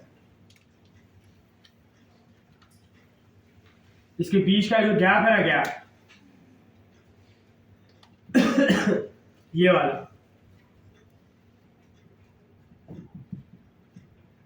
इसे कहा जाता है फॉरबिडन एनर्जी गैप। क्या कहा जाता है? फॉरबिडन एनर्जी गैप वो ही है, उसका रोल वो ही है जो रोल वर्क फंक्शन का था फोटो इलेक्ट्रिक इफेक्ट में। वर्क फंक्शन आपको क्या बताता है कि इलेक्ट्रॉन को मेटल प्लेट से बाहर निकालने के लिए कितना एनर्जी देना पड़ेगा ना। इलेक्ट्रॉन जब मेटल प्लेट के अंदर था तो can I say it is as good as being in sorry valence band ना। और जब आपने निकाला उसको बाहर तो कौन सी बैंड में चला गया? कंडक्शन। जो बाहर निकल के वो क्या दे रहा था? करंट। आपने क्या बोला था कि उसको निकालने के लिए कितना एनर्जी चाहिए? हर एक अलग अलग मटेरियल के लिए अलग अलग था ना, 2 eV 3 eV 4 eV, हाँ या ना? वही काम कौन करता है? Forbidden energy. कौन करता है? देखो कैसे, माने यहाँ पे इलेक्ट्रॉन है, बोले ये इलेक्ट्रॉन का कुछ एनर्जी लेवल होगा ना, मतलब उसका कितना एनर्जी होगा? मान लो 1 eV है, कितना है? उसको जाना है कंडक्शन बैंड में। किधर जाना है? कंडक्शन बैंड में जाने हैं का मतलब क्या? उसको फ्री होना है ना। क्या होना है? फ्री। बोलो फ्री होने के लिए मान लो उसको चाहिए 3, कितना चाहिए? 3। उसके पास है कितना? अगर उसको फ्री इलेक्ट्रॉन बनना है तो उसके पास कितना होना चाहिए, कितने का कमी है, 2। मतलब जब यहाँ पे इलेक्ट्रॉन होगा तो उसका एनर्जी लेवल कितना होगा, 3 eV। जब यहाँ पे इलेक्ट्रॉन है तो उसका एनर्जी लेवल कितना होगा, 1 eV। तो 1 eV 3 eV होता है तो गैप है ये, क्योंकि यहाँ पे एनर्जी लेवल कितना होगा, 1.5 2 2.5 then 3 ना। अभी वो किधर है, 1 पे, छुटाना किधर है, 3। कितना गैप है, 2 का ना, वही गैप यहाँ पे दिखाई देगा। तो फॉरबिडन एनर्जी गैप आपको क्या इंफॉर्मेशन देता है, it gives you information about the amount of energy required for electron to move from valence band to conduction band. It is as good as work function now. That is, it gives you information amount of energy required to free the electron. Yes or no? Yes. And to make it able to produce what? Current. तो पहला point हम क्या कहेंगे, forbidden energy gap is the gap between valence band and conduction band which gives you information about the amount of energy required for the electron to move from valence band to conduction band. दूसरा ये कि मान लो बोलो ये electron का कितना energy था, 1 eV, चाहिए कितना था, 3 eV। आपने खाली 1 eV दिया उसको तो उसके पास कितना आया, 2 eV ना। बोलो 2 eV से वो कंडक्शन बैंड पहुंच जाएगा कि बीच में अटक जाएगा, पर वो वैलेंस बैंड से तो बाहर निकल जाएगा, पर कंडक्शन बैंड तक पहुंच नहीं पाएगा। तो ना वो वैलेंस बैंड का पार्ट है ना वो कंडक्शन बैंड का पार्ट। अगर वो वैलेंस बैंड का पार्ट नहीं है तो वैलेंस नहीं दे सकता, और अगर वो कंडक्शन बैंड का पार्ट नहीं है तो वो current. This is as good as, हम लोग ऐसा बोल सकते हैं कि यहाँ पे हमने ट्राई किया आयोनाइजेशन, बट सिर्फ वो एक्साइटेशन, ऐसा और नो कि वो पहले ऑर्बिट से बाहर निकलना चाहता था और हमने कम एनर्जी दे दिया था, पहले से किधर वो कूद गया चौथे पे। जब वो पहले से चौथे पे चला तो अनस्टेबल हो जाता है ना, तो इलेक्ट्रॉन यहाँ से भी बाहर चला जाएगा तो अनस्टेबल हो जाएगा ना। फिर इलेक्ट्रॉन क्या करता है, खुद से वापस आ जाता है ना, तो यहाँ पे भी वही होगा, एनर्जी यूज करके वापस आ जाएगा। ऐसा और नो क्लियर है ये, ऐसा और नो वही सब हो रहा है। और क्या, वैलेंस बैंड कंडक्शन उसी चीज के बारे में बात करता है। अगर आप उसको कंडक्शन बैंड में पहुंचा पाए, मतलब आपने क्या कर दिया, आयोनाइजेशन। नहीं पहुंचा पाए तो क्या होगा, एक्साइटेशन। यस और नो, अभी गेटिंग माय पॉइंट, समझ में आ रहा है? Fine fine fine, hello. तो valence band represents energy level of all the electrons in the valence orbit. Conduction band represents energy level of all the electrons in the conduction, which can give current. If you want to go from valence band to conduction band, it will require some energy. That energy is equal to the forbidden energy gap. If your energy is equal to forbidden energy gap or more than forbidden energy gap, then what will happen? The electron will jump from valence band to conduction band and will give you what? Current. समझा क्या? अगर वो नहीं पहुंच पाया तो excite होगा, excite होकर वापस आ जाएगा। क्लियर है ये? समझा? अभी हमको ये समझना है कि हर एक अलग अलग मटेरियल का रिक्वायरमेंट अलग अलग होता है। तो किसी मटेरियल का रिक्वायरमेंट ज़्यादा होगा एक्साइट करने, ये आयोनाइज करने के लिए, और किसी मटेरियल का डिमांड कम होगा। तो जो मटेरियल का डिमांड कम होगा उसका फॉरबिडन एनर्जी गैप भी कम होगा, और जो मटेरियल का डिमांड हाई होगा उसका फॉरबिडन एनर्जी गैप भी ज़्यादा होगा। तो गैप ज़्यादा मतलब डिमांड ज़्यादा, गैप कम मतलब डिमांड कम, गैप नहीं मतलब डिमांड नहीं। बोला ऐसा कौन सा मटेरियल होगा, कंडक्टर। ये कंडक्टर तो खुद ही छोड़ देता है ना कि जाओ, ऐसा और नो, हमको बाहर से देने का जरूरत है क्या, बाहर से देने का जरूरत है, रिक्वायरमेंट है क्या, नहीं है, तो गैप होगा क्या, इसीलिए कंडक्टर का वैलेंस बैंड और कंडक्शन बैंड क्या करता है, वो क्या करता है, गेटिंग माय पॉइंट। बोले सबसे ज्यादा जरूरत किसको पड़ेगी, उसका फॉर्मूला एनर्जी गैप सबसे ज्यादा होगा, और इस दुनिया में सबसे ज्यादा फॉर्मूला एनर्जी गैप है कार्बन का। किसका, ये carbon carbon bond is the strongest bond ना, यस और नो। और उसका फॉरबिडन एनर्जी गैप होता है 5.5 eV। कितना होता है, 5.5। बोले सेमीकंडक्टर का फॉरबिडन एनर्जी गैप होगा कि नहीं होगा, छोटा होगा, बड़ा होगा, कैसा होगा, क्योंकि उसका एनर्जी कम चाहिए ना इलेक्ट्रॉन को क्या करने के लिए, conduct, that is conduction electron है ना। तो उसका जो फॉरबिडन एनर्जी गैप होता है वो होता है अराउंड अप्रोक्सीमेटली 1 eV। कितना होता है, 1 eV। और there are 2 semiconductors which are mostly used, widely used, yes और no. One is said to be silicon, second is said to be what, germanium. Clear है? सिलिकॉन जर्मेनियम कौन सा group हुआ,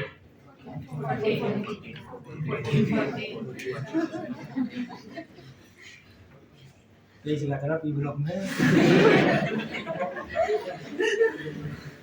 group होता है 14, कार्बन किधर होता है 14, और कौन सा होता है 14 में, वही बोला मैंने, सिलिकॉन जर्मनी। जर्मनी नहीं, जर्मनी। और कौन सा? इसके बाद कुछ याद नहीं। हाँ, वो देखो एंटी मनी वगैरह कर रहा है ये। 1350 हो गया वो, आर्सेनिक, इंडियम वगैरह कर लेंगे हम खुद से। हाँ श्रेया, और कौन सा होता है ग्रुप 14 में?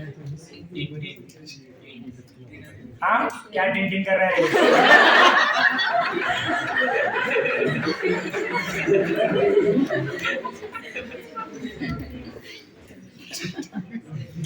समझ में आ रहा है ये? yes or no? So silicon and germanium are the most widely used. Clear है ये? समझ में आ रहा है कि नहीं? चलिए लिखने लिखने का इतना फोटो खींचो, ग्रुप में डालो, लिखते बैठोगे साल कर दोगे। और मोमेंटम टूटता है तो आगे कर दो चैप्टर।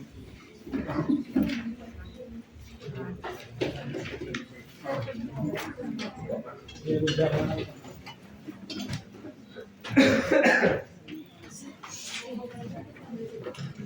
मोन ऑक्सीजन, अरे ऐसी मतलब सेमीकंडक्टर लिखा है सिर्फ।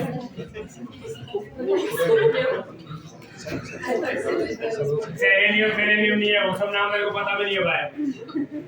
सेमीकंडक्टर है वो, ऐसी का मतलब ज्यादा ही दिमाग लगाते हो यार। सेलेनियम आ गया कोई, वो नहीं है। तेल लगाने है वो, क्या करना से? हमारा मतलब 13, 14, 15 से होता है बस, बाकी सब बाहर में। पर ध्यान देना यार, हो गया ना ये? ग्रुप में डालो, क्या फोन है ना? मेरे को वैसा सर फोटो भेजो, क्लियर नहीं है करके। चलो नेक्स्ट आगे, हो गया ये? समझा सबको? कोई डाउट है कि नहीं है भाई? ये चलो आगे बढ़ता है, ध्यान देना है। तो अभी आपको 2-3 पॉइंट मुझे याद रखना about conductors, insulators and semiconductors. Conductors के बारे में आप देखो क्या क्या याद रखो, 3-4 पॉइंट ही होते हैं, बेसिक पॉइंट है। सबसे पहले कंडक्टर वो है जिनके आउटरमोस्ट ऑर्बिटल में 4 से कम इलेक्ट्रॉन है। कंडक्टर वो है जो इलेक्ट्रॉन लूज करता है स्टेबिलिटी अचीव करने के लिए। कंडक्टर वो है जिसका कंडक्टिविटी हाई होता है और इसको इलेक्ट्रॉन को वैलेंस बैंड से कंडक्शन बैंड में डालने के लिए कोई भी एक्स्ट्रा एनर्जी का जरूरत नहीं है, इसीलिए उसका वैलेंस बैंड और कंडक्शन बैंड के बीच में कभी गैप नहीं होता है। यस और नो? और वो गैप नहीं होता है, इसीलिए उसका वैलेंस बैंड और कंडक्शन बैंड क्या करता है? और उसका वैलेंस बैंड और कंडक्शन बैंड हमेशा कैसा होता है? पार्शियली, क्योंकि कुछ इलेक्ट्रॉन से जो क्या दे रहे हैं करंट, और कुछ इलेक्ट्रॉन से जो क्या दे रहे हैं स्टेबिलिटी। सही है ये? हेलो। और हम जब बात करते हैं अबाउट इंसुलेटर्स, तो इंसुलेटर्स वो है जिसका आउटमोस्ट ऑर्बिटल में 4 से ज्यादा इलेक्ट्रॉन स्टेबिलिटी अचीव करने के लिए इलेक्ट्रॉन गेन करेगा तो फ्री इलेक्ट्रॉन नहीं होगा, उसके पास करंट नहीं होगा, उसका कंडक्टिविटी इज वेरी लो। और अगर उसमें से इलेक्ट्रॉन निकालना है तो हमको बहुत ज्यादा एनर्जी चाहिए होगा उसके बॉन्ड को ब्रेक करने के लिए और इलेक्ट्रॉन को वैलेंस बैंड से कंडक्शन बैंड में लेके जाने के लिए। इसलिए उसका फॉर्मूला एनर्जी गैप का वैल्यू काफी ज्यादा होता है, उसका गैप काफी बड़ा होता है ना। और हम प्रैक्टिकली वो करते ही नहीं, हमको भी एनर्जी वेस्ट करना है इतना, तो हम कभी एनर्जी प्रोवाइड नहीं करते। इसलिए जो इलेक्ट्रॉन वैलेंस बैंड में वैलेंस बैंड में रहेगा, valence band is completely free, conduction band is empty. और सेमीकंडक्टर में भी सारे इलेक्ट्रॉन्स इनिशियली वैलेंस बैंड में ही होते हैं, पर हमको पता है कि सेमीकंडक्टर में काम आसानी से हो सकता है। रीजन क्या है इसका? कि कोवैलेंट बॉन्ड को ब्रेक करना आसान है। जैसे आप कोवैलेंट बॉन्ड को ब्रेक करोगे, वैलेंस बैंड से कंडक्शन बॉन्ड में चला जाएगा, बट हाँ खुद से नहीं जाएगा, हमको थोड़ा एफर्ट डालना पड़ेगा, इसलिए इसका फॉर्मूला एनर्जी गैप होगा। पर कैसा होगा? छोटा, क्योंकि एनर्जी का रिक्वायरमेंट कैसा है? लेस। क्लियर है ये? इतना सब आपको आई होप याद हो चुका है। क्लियर है? सुनते रहोगे ना, अगर ध्यान से समझोगे तो पढ़ने की जरूरत नहीं पड़ेगी भाई, इतना सब कुछ बता दूंगा। और फिर आपको रीड करने बोला जाता है, आधा इधर उधर भूल जाते हो लेक्चर में, इसीलिए you listen to it carefully, खुद से पढ़ने की जरूरत भी नहीं है। हो गया, जाके सीधा एमसीक्यू सॉल्व करो, खत्म। चलो आगे, फिर यही पढ़ो लिखा है बोर्ड बस, और जो बोला जा रहा है वो याद करो। तो क्या टेंशन नहीं आ रहा।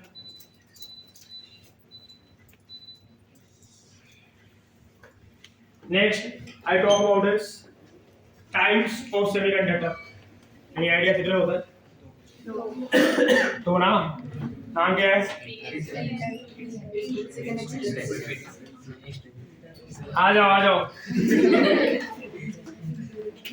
सालों बीत गए, 8 साल हो गए पढ़ाते आज तक किसी ने सही जवाब नहीं दिया। टाइप्स ऑफ सेमी पी और एन, वही दो चीज याद होती है खाली, पी टाइप एन टाइप, बस इसको डिफरेंशिएट करने तो सबको याद रहता है। इसमें 5 इलेक्ट्रॉन होते हैं, इसमें 3 इलेक्ट्रॉन होते हैं, इसमें होल्स होते हैं, इसमें इलेक्ट्रॉन होते हैं, बस आगे सब क्या खेल ले लें। फर्स्ट टाइप कौन सा है? इंट्रिंसिक। सेकंड टाइप कौन सा है? एक्सट्रिंसिक। चलो फर्स्ट हम लोग बात करते हैं वो इंट्रिंसिक सेमीकंडक्टर, ध्यान देना है आपको।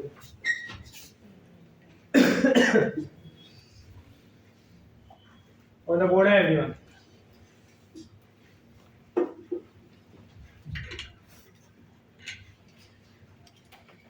सबसे पहले है इंट्रिंसिक सेमीकंडक्टर्स। देखो व्हाट आर इंट्रिंसिक सेमीकंडक्टर्स, ध्यान देना है आपका, अच्छे सुनना।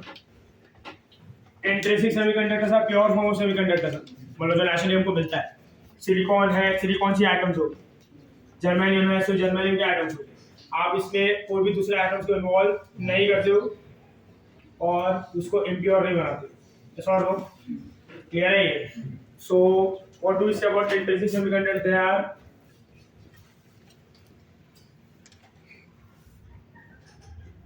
Pure form of semiconductor, clear है ये।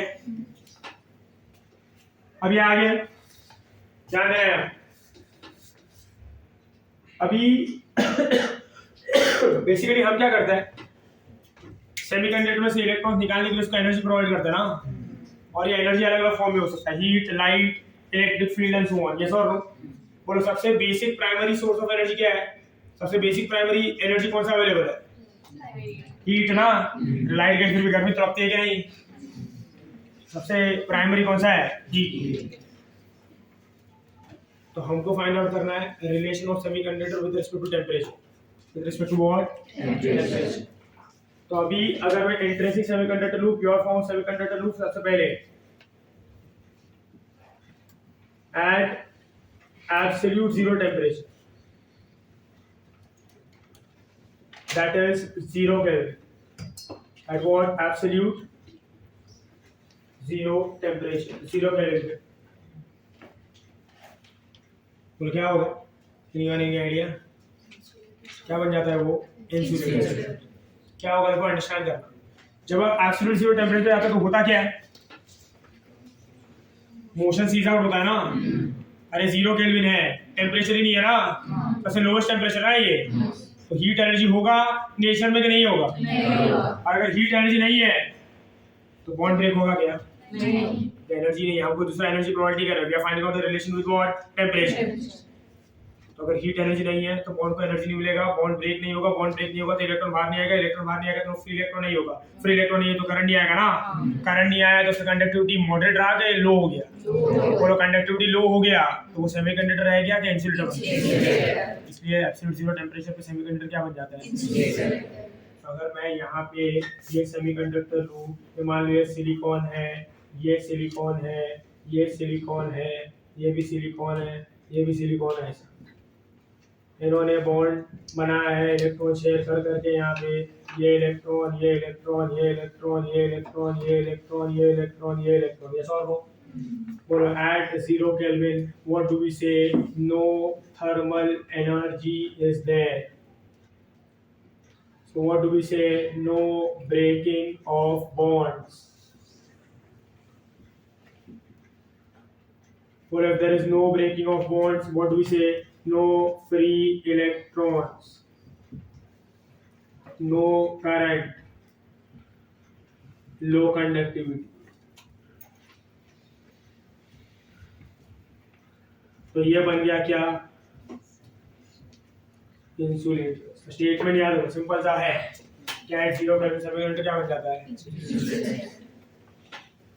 अभी हमने टेम्परेचर बढ़ाया, हम 0 Kelvin से 300 Kelvin पे, कितने पे? तो 300 Kelvin मतलब क्या? रूम टेम्परेचर ना। क्या होगा ये? रूम टेम्परेचर, नॉर्मल टेम्परेचर है ना, नेचर का टेम्परेचर 22 25 डिग्री सेल्सियस। क्लियर है ये?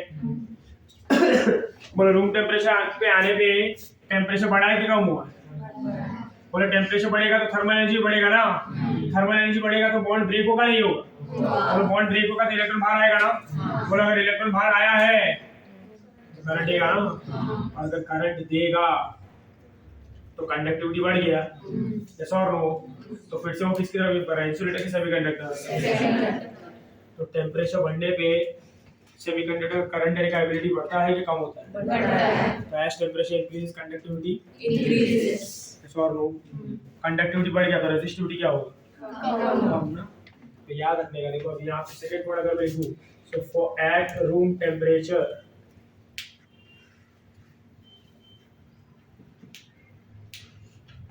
at room temperature, pay attention here। मैंने क्या बोला कि there is ये thermal energy increases ना,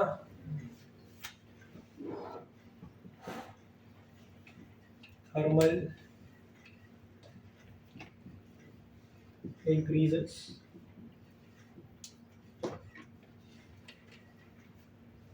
breaking of covalent bond takes place, तो क्या मिलेगा? फ्री इलेक्ट्रॉन, क्या देगा? करंट, और क्या देगा? Moderate conductivity. क्लियर है ये? Therefore what do we say कि for semiconductor temperature increases, conductivity increases, resistivity decreases, whereas for conductor ये उल्टा होता है। आपने कंडक्टर के लिए पढ़ा होगा ना कि टेम्परेचर बढ़ाने पर उसका रेजिस्टेंस बढ़ता है ना। ये कंडक्टर में क्या होगा, जब टेम्परेचर बढ़ा होगा तो एटम्स का वाइब्रेशन बढ़ेगा, एटम्स का वाइब्रेशन बढ़ेगा तो ज्यादा इलेक्ट्रॉन्स को रोकेगा ना, ज्यादा इलेक्ट्रॉन्स को रोका तो रेजिस्टेंस बढ़ गया, कम हो गया? आपने सीखा है ना, रेजिस्टेंस टेम्परेचर बढ़ाने पर रेजिस्टेंस कम होता है बढ़ता है? तो किसका? कंडक्टर का, सेमीकंडक्टर। तो टेम्परेचर बढ़ाओगे तो रेजिस्टेंस बढ़ेगा, रेजिस्टेंस बढ़ेगा तो कंडक्टिविटी कम होगा। तो कंडक्टर्स के लिए ये रिलेशन उल्टा होता है।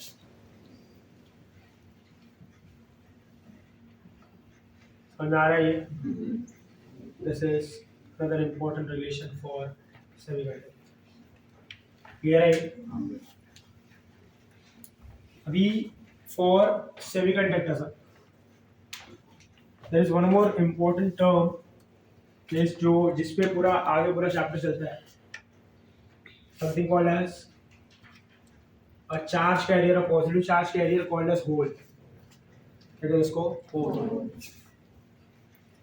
अब देखो सेमीकंडक्टर में सिर्फ एक ही चार्ज कैरियर नहीं होता है। चार्ज कैरियर का मतलब होता है चार्ज कैरी करने वाला और करंट देने वाला। नॉर्मली अभी आप कंडक्टर बोला, इंसुलेटर बोला, सेमीकंडक्टर बोला, सब में आपने चार्ज कैरियर किसको कंसीडर किया? इलेक्ट्रॉन को ना, कि सबके पास क्या है? इलेक्ट्रॉन। इलेक्ट्रॉन भाग रहा और क्या दे रहा है? करंट। पर यहाँ पे सिर्फ और सिर्फ चार्ज कैरियर इलेक्ट्रॉन नहीं होगा, उनके पास और एक चार्ज कैरियर होता है, और वो जो चार्ज कैरियर होता है पॉजिटिव होता है। कैसा होता है? पॉजिटिव। और वो पॉजिटिव चार्ज कैरियर को कहा जाता है होल। क्या कहा जाता है? होल्स। या कॉल्ड एज होल्स, या कॉल्ड एज व्हाट? होल्स। कहाँ से आया, कैसे आया, क्यों आया, अंडरस्टैंड करना। So now I talk about concept of holes. Pay attention on the whole.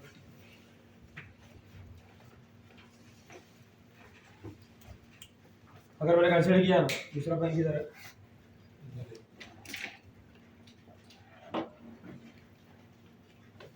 और यहाँ पे ऐसा कंसीडर कि ये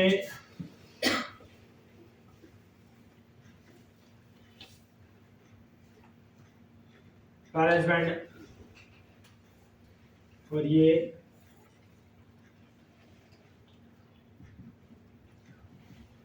कंडक्शन बैंड है। ये कौन सा बैंड है? बैलेंस। कौन सा बैंड है? Conduction. There is balance band, there is conduction band. और मैं बात कर रहा हूँ सेमीकंडक्टर। सेमीकंडक्टर को ना क्रिस्टलाइन फॉर्म में होता है ना सेमीकंडक्टर, कार्बन, सिलिकॉन, जर्मेनियम, किसके फॉर्म में होता है? क्रिस्टलाइन। क्रिस्टलाइन फॉर्म का मतलब क्या होता है? What do you mean by crystalline form?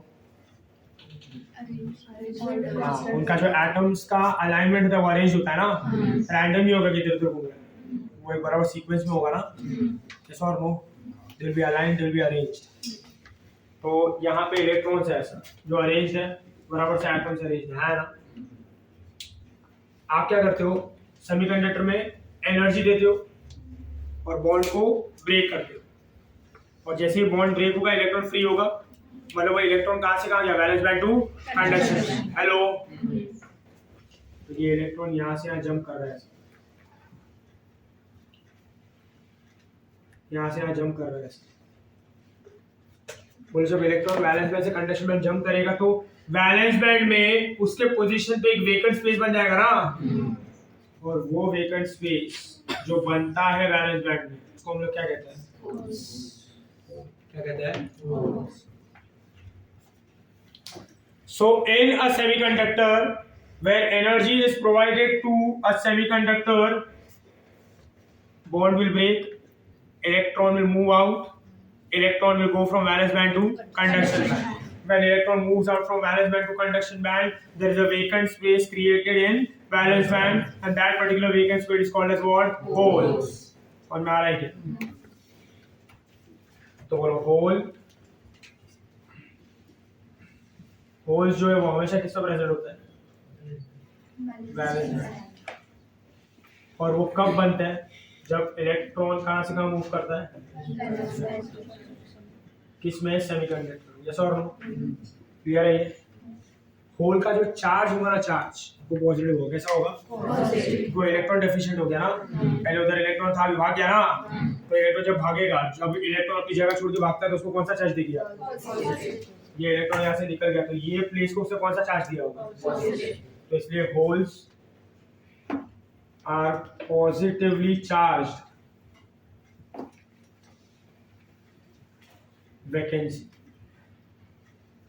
They are positively charged vacancy, vacant space है वो। क्लियर है ये? तो पहला पॉइंट क्या है? When electron goes from valence band to conduction band, a semiconductor, it creates a vacant space in valence band called as hole, and hole is a positive charge vacancy. और ये अगर positive charge है तो बोलो positive charge भी क्या दे सकता है? करंट ना। तो अगर ये पॉजिटिव चार्ज भागना शुरू करेगा तो क्या देगा? क्लियर है ये? अभी इसीलिए सेमीकंडक्टर में दो टाइप्स के करंट होता है। एक होता है इलेक्ट्रॉन करंट, उसमें इलेक्ट्रॉन हम बाहर निकालते हैं, और एक होता है होल करंट, दो पॉजिटिव चार्ज है। तो सेमीकंडक्टर में दो चार्ज कैरिज होते हैं, negative and positive. Current can be given by negative charge, current can be given by positive charge. Negative charge से जो करंट आएगा, पॉजिटिव चार्ज से जो करंट आएगा, उसको हम लोग कहते हैं electron current and hole current. बोल electron current and hole current direction same होगा अलग? सेम, क्योंकि इलेक्ट्रॉन और होल हमेशा ऑपोजिट डायरेक्शन में भागेगा। कैसे भागेगा? बताता हूँ मैं कैसे। चलो मुझे एक सवाल है मेरा, होल क्या है? एक वैकेंसी है ना। वैकेंसी मतलब क्या है? एक ऐसा बोल सकता हूँ, हमारे भाषा में बोले तो खड्डा है ना, एक होल है, एक वैकेंट स्पेस है, खड्डा है। तो खड्डा कैसे भागेगा? और रन, अरे आप चलते हो खड्डे में गिरते हो तो खड्डा थोड़ी आगे बढ़ता है, वापस गिर सकते हो। दूसरा इलेक्ट्रॉन उसमें आएगा तो भर गया ना, वो होल किधर बचा? दूसरा खड्डा बनेगा। नहीं, बराबर बोल रहा है। क्या होगा यहाँ पे? How will motion of holes take place? उधर होल बन जाएगा ना। इलेक्ट्रॉन, बोलो ये जो बैलेंस इलेक्ट्रॉन होगा जब ये मूव करना स्टार्ट करेगा, मतलब देखो ना यहाँ पे क्या होगा, अभी ऐसा लिया बता देता हूँ। देखो यहाँ पे how does motion of holes take place, ध्यान देना है।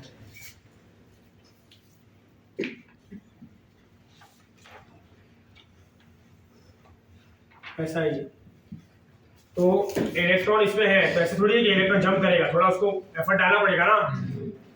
तो ये अभी वो मान लो इधर है और इधर होल है, सही है। इलेक्ट्रॉन को ये इधर मान लो माइनस दे देता है, इधर प्लस दे देता है, ऐसा। इलेक्ट्रॉन को प्लस वाला अट्रैक्ट करेगा, मतलब क्या एनर्जी दे रहा है ना, और निकाल रहा है। तो जब वो इधर है तो इधर ऑलरेडी होल था, तो इलेक्ट्रॉन भाग के आएगा, इससे पहले होल को कैप्चर करेगा ना। तो ये इलेक्ट्रॉन भाग के आया ऐसा, और ये होल में बैठ गया, तो बोलो इधर क्या बन जाएगा? ऐसा और ऐसा आगे होगा, ऐसा आगे होगा, ऐसा होगा। तो बोलो अगर आप इसको फास्ट एक्शन देखो तो आपको क्या दिखेगा? होल भी मूव कर रहा है ना। अगर होल मूव कर रहा है तो उसकी वजह से क्या आएगा? ऐसा और because positive charge vacancy is getting displaced, and when it will get displaced it will generate what? Current. तो बोलो होल और इलेक्ट्रॉन सेम डायरेक्शन में आ रहा है अलग? ऑपोजिट ना। तो भाई इलेक्ट्रॉन ये डायरेक्शन में आ रहा है ऐसा, तो इसकी वजह से जो करंट होगा वो ये डायरेक्शन में जाएगा ना ऐसा, और होल तो ये डायरेक्शन में जा रहा है, सॉरी होल ये डायरेक्शन में जा रहा है ऐसा, तो करंट भी ये डायरेक्शन में जाएगा, है ना। तो बोलो आई और आई एच का डायरेक्शन से होगा अलग, तो टोटल करंट क्या होगा यहाँ पे आई ई प्लस ये रहा ये टोटल करंट होता है जिसका सेमी कंडक्टर नेगेटिव है पॉइंट है ना। तो समझता है होल्स क्या है।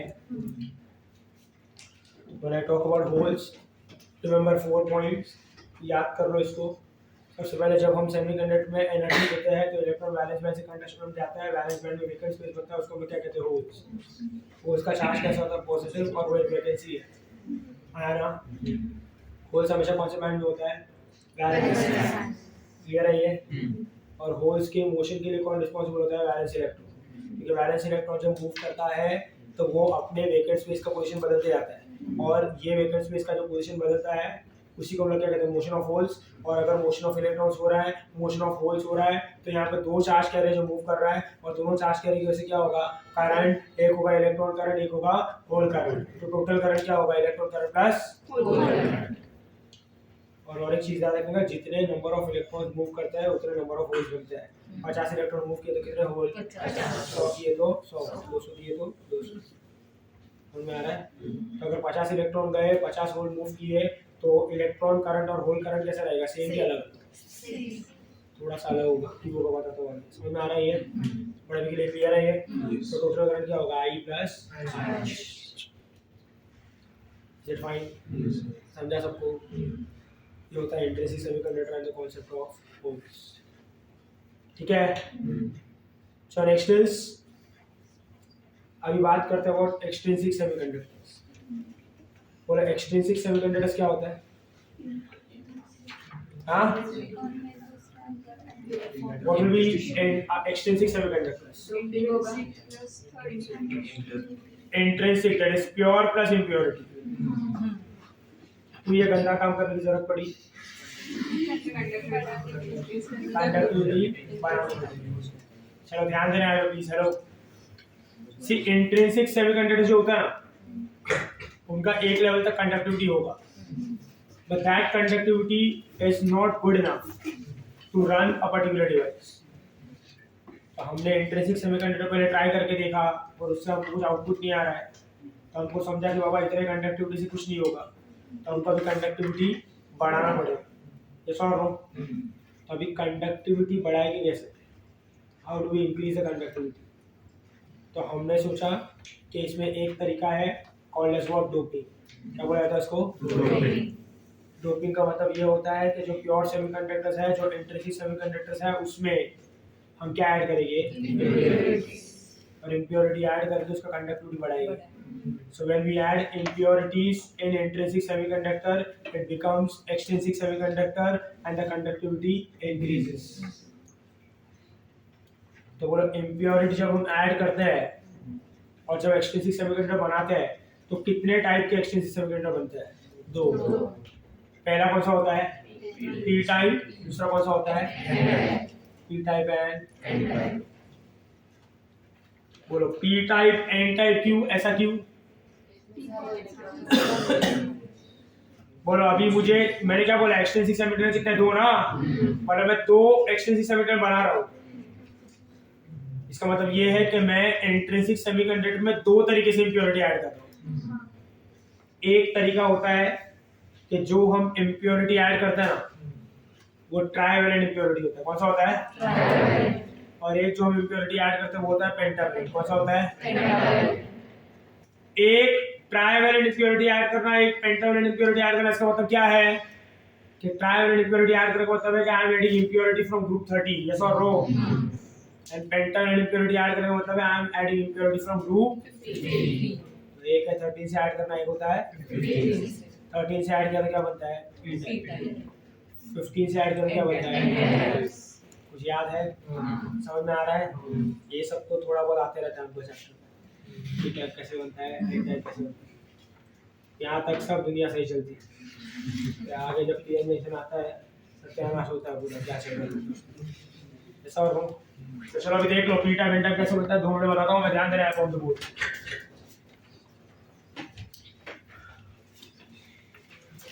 Pay attention here, please.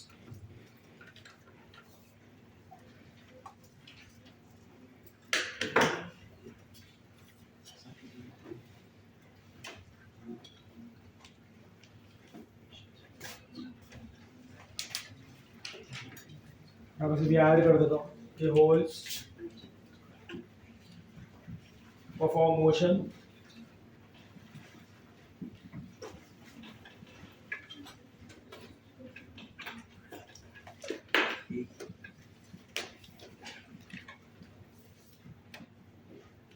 तो क्लियर है। नेक्स्ट आगे ध्यान देना है। Now I talk about extrinsic semiconductor.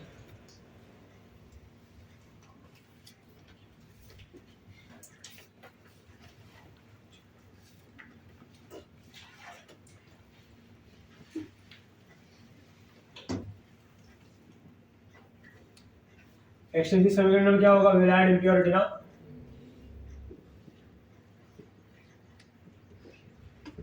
Adding impurity.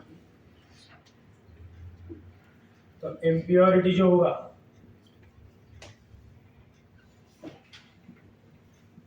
एक होता है ट्राइवैलेंट और एक होता है पेंटावैलेंट। सॉरी, तो ट्राइवैलेंट इम्प्योरिटी ऐड करोगे दैट इज ग्रुप 13 ना। एग्जांपल बोलो। बोरॉन, एल्युमिनियम, गैलियम, मेरा कॉपी पास इधर कौन होगा? नाइट्रोजन, हाँ? नाइट्रोजन,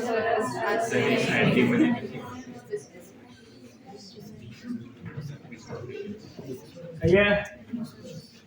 आता आता केमिस्ट्री में आता है। मेरी बात कर रहा हूँ। सही यूज किया ना सिंबल, क्वेश्चन उसका बराबर ना। ओके चलो अभी आ गया। बोलो ये ऐड करूंगा तो क्या बनेगा? T type. और ये ऐड किया तो एन टाइप। सही है। तो वैसे क्यों होगा, क्या होगा, वो ध्यान देना है। Pay attention here. तो क्या होता है एन टाइप में, क्या होता है पी टाइप में? Why it is called as N type, P type, what is different here? बोले इसमें हम कौन सा इंप्योरिटी ऐड कर रहे हैं? पेंटावैलेंट। ग्रुप 15 का, ग्रुप 15 का इंप्योरिटी पेंटावैलेंट इंप्योरिटी ये कहता है कि उसके आउटमोस्ट ऑर्बिटल कितने इलेक्ट्रॉन है? 5। अब हमने क्या किया, मान लो सिलिकॉन लिया, सिलिकॉन के साथ पेंटावैलेंट इंप्योरिटी ऐड कर दिया। मान लो मैंने ले लिया आर्सेनिक, यस और नो? तो सिलिकॉन पर आर्सेनिक, इसका आउटमोस्ट ऑर्बिटल 4 इलेक्ट्रॉन, इसका आउटमोस्ट ऑर्बिटल कितना है? 5 इलेक्ट्रॉन, यस और नो? तो there are n number of atoms of silicon, जिसमें मैंने few atoms of arsenic add किया है। ऐसा बोल सकते हो कि आर्सेनिक जो सिलिकॉन के घर पे आया ना, तो आर्सेनिक को सिलिकॉन का रूल फॉलो करना पड़ेगा ना। जिसे घर पे आया तो उसी का रूल फॉलो करते हो ना, यस और नो? तो रूल फॉलो करना मतलब क्या करना? सिलिकॉन का रूल क्या है? वो सेमीकंडक्टर है। वो क्या करता है, वो क्या कहता है कि भाई मेरे घर का रूल ये है कि हम इलेक्ट्रॉन शेयर करते हैं, हम कोवैलेंट बॉन्ड बनाते हैं, स्टेबिलिटी अचीव करते हैं, है ना? तो आर्सेनिक उसके घर पे आया तो उसको भी ये रूल फॉलो करना पड़ेगा। तो वो आर्सेनिक एटम्स को भी कहेगा share electrons and make what? Covalent bond. Arsenic ने पूछा कितना इलेक्ट्रॉन चाहिए उसके लिए, तो सिलिकॉन ने क्या बोला? 4। आर्सेनिक बोला मेरे पास 5 है, मैं 5 के 5 देता हूँ। सिलिकॉन बोला मेरे को 4 ही चाहिए। आर्सेनिक बोला मेरे को 5 ले लेना।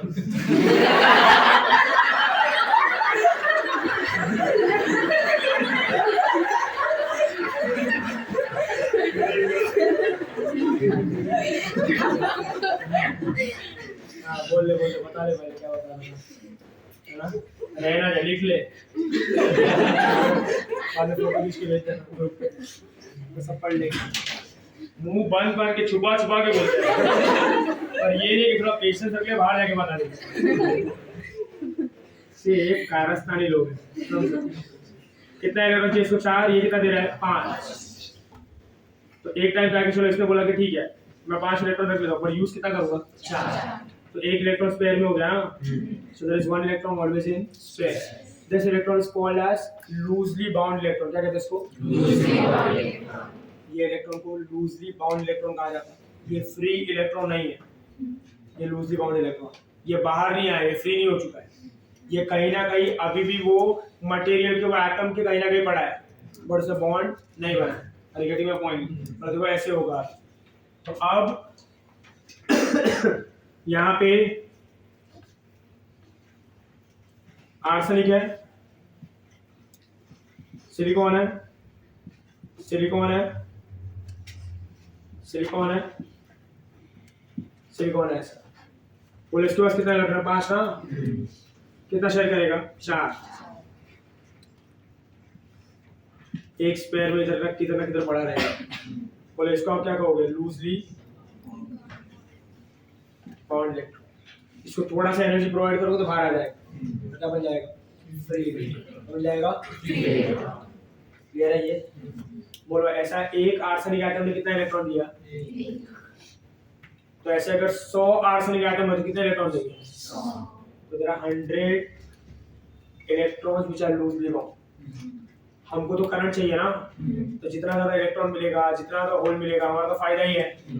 तो हमको दिखा कि बाबा यहाँ पे इधर जब ये किया तो 100 लूजली बाउंड इलेक्ट्रॉन्स ऐसे ही पड़े, तो हमने छोटा सा एनर्जी प्रोवाइड किया और इस 100 इलेक्ट्रॉन को निकाल दिया। हमने 100 इलेक्ट्रॉन को क्या बना दिया? फ्री। क्या बना दिया? फ्री। बिना कुछ किए मतलब क्या? हमको तो यहाँ पे इलेक्ट्रॉन निकालने के लिए बॉन्ड ढूंढना पड़ता है ना, करना पड़ा क्या? वो किए बिना हमारे पास कितना इलेक्ट्रॉन आ गया? 100। There are 100 electrons which are already with us ना, which can give us what? Current। और फिर हम हमारा ट्रेडिशनल स्टेप करते हैं। अब हम उसका एनर्जी प्रोवाइड करते हैं, उसका बॉन्ड ब्रेक करते हैं, है ना? तो मान लो और 50 इलेक्ट्रॉन और 50 होल्स आया, yes और no? अगर इम्प्योरिटी ऐड नहीं करता तो सिर्फ 50 इलेक्ट्रॉन 50 होल्स ही होता ना, बट क्योंकि इम्प्योरिटी ऐड किया तो 50 इलेक्ट्रॉन 50 होल्स तो मिला ही, प्लस एक्स्ट्रा 100 इलेक्ट्रॉन मिला ना, तो अभी नंबर ऑफ इलेक्ट्रॉन कितना हो गया? 150। और नंबर ऑफ होल्स कितना हो गया? अभी टोटल नंबर ऑफ चार्ज के 100 से कितना हो गया? 200। बोला 200 हो गया, मतलब करंट अभी कितने चार्ज को ऐसा आएगा? 100 के 200 करंट बढ़ गया, कंडक्टिविटी बढ़ गया ना। तो हमने क्या किया? इम्प्योरिटी ऐड करके करंट को बढ़ा है। और ये जब इम्प्योरिटी बढ़ा, सॉरी ये जब करंट बढ़ा, तो इसमें मेजर रोल किसका था? इलेक्ट्रॉन का कि होल का? इलेक्ट्रॉन कैसा होता है? नेगेटिव ना, इसे नाम उसको डेडिकेट कर दिया, क्या बोला उसको? एन टाइप सेमीकंडक्टर, जहाँ पे एन किसके लिए स्टैंड करता है? Negative. So it is a negative type semiconductor. Why? Because electrons are the one which dominate. Yes or no? इसलिए इसको बोला जाता है N type semiconductor. क्लियर है ये? अभी अगर इसका वैलेंस बैंड और कंडक्शन बैंड का मैंने अगर डायग्राम बनाया, तो बोला सारे होल्स किधर होंगे? वैलेंस बैंड, अरे उधर ही होता है ना वो तो। और सारे इलेक्ट्रॉन्स क्या दे रहे? करंट ना, वो किधर होंगे? कंडक्शन। और बोलो इलेक्ट्रॉन ज्यादा होंगे कि holes? So electrons in conduction are greater than the holes in the valence. I'm not talking about valence electrons here. Clear है ये इसका डायग्राम। जैसे फाइन इस तरीके से क्या बनता है? N type semiconductor। क्लियर है? ये जो आर्सेनिक ये इलेक्ट्रॉन दे रहा है ना, इसलिए इसको डोनर इम्प्योरिटी कहा जाता है। क्या कहा जाता है? Donor impurity. एक इलेक्ट्रॉन डोनेट कर रहा है, ऐसा होता है। क्लियर है ये? बात करते हैं P टाइप की, ऐसा होता है। P टाइप में कौन आएगा? अभी ग्रुप 13 का ना, चलो बोरॉन ले लिया, बोरॉन प्लस सिलिकॉन, तो आर्सेनिक चला गया, बोरॉन आ गया। अभी पहले इसके घर पे कौन आया? आर्सेनिक ना, बाद में कौन आया? यस और नो? आया ना? बोला हाय, बोला कुछ नहीं, हाय हाय इलेक्ट्रॉन शेयर करो बेटा। काम है इधर बोला, उसने बोला क्या करना पड़ेगा? बोले इलेक्ट्रॉन देना पड़ेगा। तो बोला कितना इलेक्ट्रॉन चाहिए? क्या बोलेगा? 4 ना। तो उसने बोला 3 ही है। क्या यार क्यों आते तुम लोग घर को मालूम नहीं। तो कितना इलेक्ट्रॉन शेयर किया? 3 ना, तो कितना रह गया? 7 ना। बोलो 1, सॉरी यहाँ पे इलेक्ट्रॉन होगा सिलिकॉन का। बोलो एक जगह खाली रह जाएगी ना, क्या बन जाएगा? क्या बन जाएगा ये? That is what hole. अरे हमको क्या लेना देना उससे? हमको तो होल भी करंट दे सकता है ना, बना तो बना, हमारा तो फायदा ही है। बोले ऐसे 100 बोरॉन एटम्स हो गए तो कितने होल्स बन जाएंगे? 100 होल्स। ये 100 और ये होल्स में मूव करते रहेंगे। क्यों? कि यहाँ का इलेक्ट्रॉन यहाँ पे देखो, यहाँ पे अगर ऐसा लिया सिलिकॉन, मैं जब ब्रेक करूंगा इसको तो इलेक्ट्रॉन जंप यहाँ पे करेगा, तो यहाँ पे क्या बन गया? होल। यहाँ पे जाएगा, यहाँ पे जाएगा, यहाँ पे जाएगा, मतलब होल्स मूव कर रहा है ना, क्या देगा? तो 100 होल्स मुझे पहले ही मिल गए। मैंने बॉन्ड ब्रेक किया, फिर से 50 इलेक्ट्रॉन से 50 होल्स मिले। कितने इलेक्ट्रॉन्स? अभी कितने होल्स हैं? कितने इलेक्ट्रॉन्स हैं? यस और नो?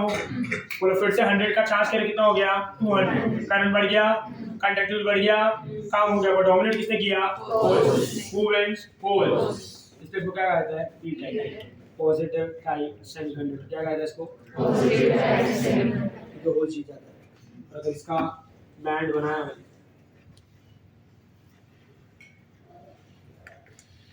तो होल ज्यादा होते हैं इलेक्ट्रॉन्स का, ये रहा इनवैलेंस बैंड आयन कंडक्शन।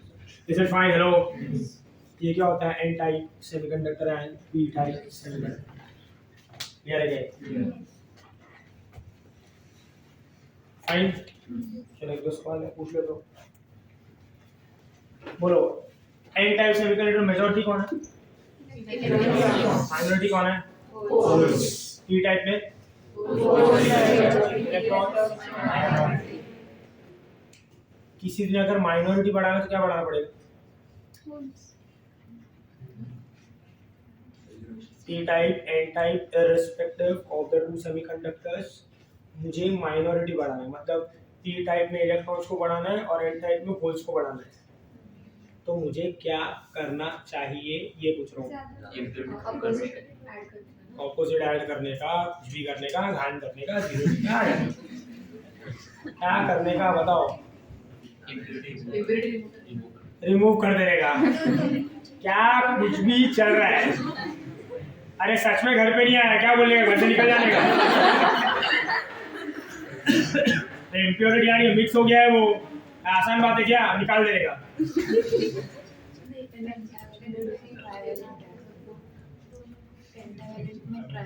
पेंटावल में ट्राइवल ऐड कर देगा, तो 13 प्लस 15 डिवाइडेड बाय 2 एवरेज हो गया 14। वापस सेमीकंडक्टर बनता है। और किधर जाएगा ऊपर? कौन? कंडक्शन बैंड में जाना तो गया और जाएगा ना, बाबा सीधा सीधा सोचने का। क्या बोलेगा? माइनॉरिटी किसकी वजह से है? बॉन्ड तोड़ने की वजह से ना। और बॉन्ड तोड़ो, बॉन्ड तोड़ने का सबसे इजी तरीका क्या? टेम्परेचर बढ़ाना ना। So who will increase the minority? By increasing the temperature. समझा क्या? ना एक और सवाल आता है कि पूरे एनर्जी बैंड के डायग्राम में ना लूज, देखो हमारे देवदास भाई ये टाइप एन टाइप के जब में पढ़े, इसका भी नाम टीजे का।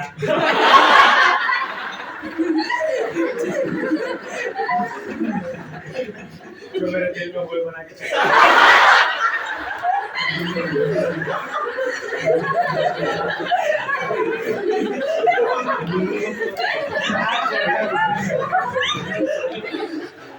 रिलैक्स हो गया लेडी।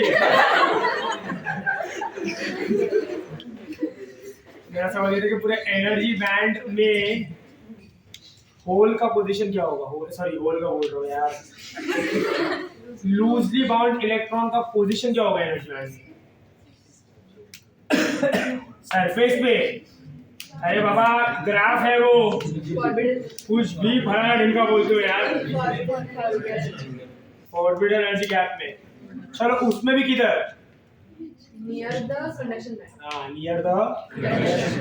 तो ऑप्शन आता है इन the conduction band, in the valence band, in the forward energy gap, near the valence band, in the forward energy gap, near the conduction band. बोलो किधर होगा? फॉरवर्ड एनर्जी गैप पे तो होगा ना, क्योंकि उसका नाम वैलेंस बैंड रखा है ना कंडक्शन बैंड, तो फॉरवर्ड एनर्जी गैप भी होगा। But close to the conduction band क्यों? क्योंकि उसको फ्री होने के लिए ज्यादा एनर्जी है कि कम? अरे लूजली बाउंड इलेक्ट्रॉन को फ्री होने के लिए it requires less amount of energy और मोर। अभी तो बोला चिल्ला लूजली बाउंड मतलब क्या? कोई चीज लूज होती है तो क्या ताकत लगानी पड़ती है क्या? टूट जाता है ऐसे ही।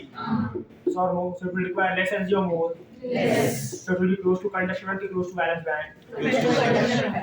So here is always close to the conduction. Fine. समझता है ये? ब्रेक चाहिए? आ जाओ इधर। ब्रेक का नाम सुन के जो 4 लोग उठे ना,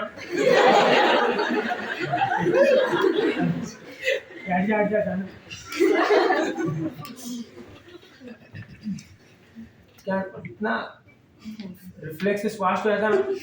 ब्रेक चाह भी बोला तो हाँ हूँ।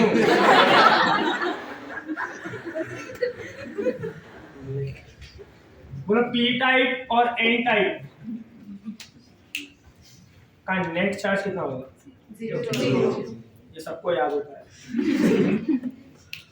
और ये याद कर लेते हैं, बट इसका रीजन क्या है तो बता सकते हैं? और देखो इसका रीजन, हाँ एक सेकंड आप बोलने देता हूँ ना, इसका रीजन जानना इसलिए जरूरी है, ज्ञान नहीं बांट रहा हूँ मैं जो मेरे को आता है करके, क्योंकि ये जो पी टाइप और एन टाइप का नेट चार्ज जीरो होता है ना, ये रीजन से शुरुआत होती है P N junction. P N junction कैसे बनता है? बोलो क्या बोल रहे थे? अगर पी टाइप में इलेक्ट्रॉन ज़्यादा ऐसे बोलेंगे, पर एटम में तो प्रोटॉन। ऐसा बोलेंगे नहीं, ऐसा होता है। हाँ, पर अगर हमने इसका ऐड किया sp को, तो उसके प्रोटॉन्स, नंबर ऑफ प्रोटॉन्स और इलेक्ट्रॉन्स तो सेम ही होंगे, तो फिर वो सिर्फ प्लेस चेंज कर देगा एक साइड होके, पर चार्ज तो बैलेंस हो जाएगा। मैं न्यूक्लियस की बात थोड़ी कर रहा हूँ कि प्रोटॉन्स इलेक्ट्रॉन्स प्रोटॉन्स को बैलेंस। इस पे नेट चार्ज तो फिर नहीं होगा ना। ठीक है, थोड़ा हल्का फुल्का राइट है। और क्या? और कोई बता सकता है? जरा हाथ ऊपर करके बताना, थोड़ा सार्वजनिक ध्यान करो यार, क्या बेचारे एक फंस जाते हैं। तो क्या थोड़ा गिल्ट कम हो कि हाँ इससे भी हगा, मैंने भी हगा।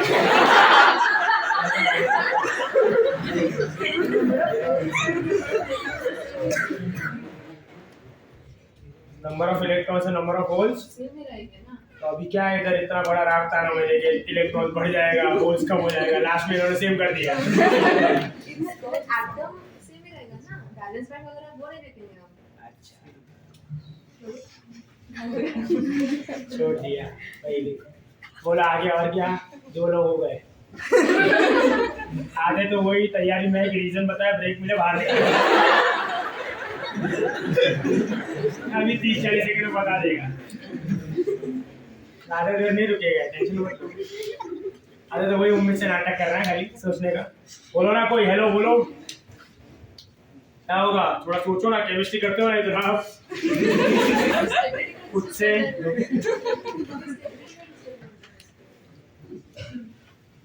तो क्या करूं? आपको आंसर देना है तो मेरे से जवाब सवाल ही पूछने बैठ जाते हो। नहीं, हमें स्टेबिलिटी नहीं उससे डिस्टर्ब करना है। तो मत करो, मैं पूछ रहा हूँ कि क्यों नहीं होगा ये, तो आप क्यों का जवाब तो दे नहीं रहे। क्या होगा आर्या? मेरा सेमीकंडक्टर हो गया है। तो सिर्फ रिवाइज करना है ये। उसी का तो चैप्टर है, रीजन नहीं होता। 3 टाइम नेट चार्ज जीरो। बोलो कोई तो हाथ उठाओ यार, कैसे बेशुम लोग हैं? साथ बोलेगा। इससे अच्छा मैं गिरना पसंद करूंगा।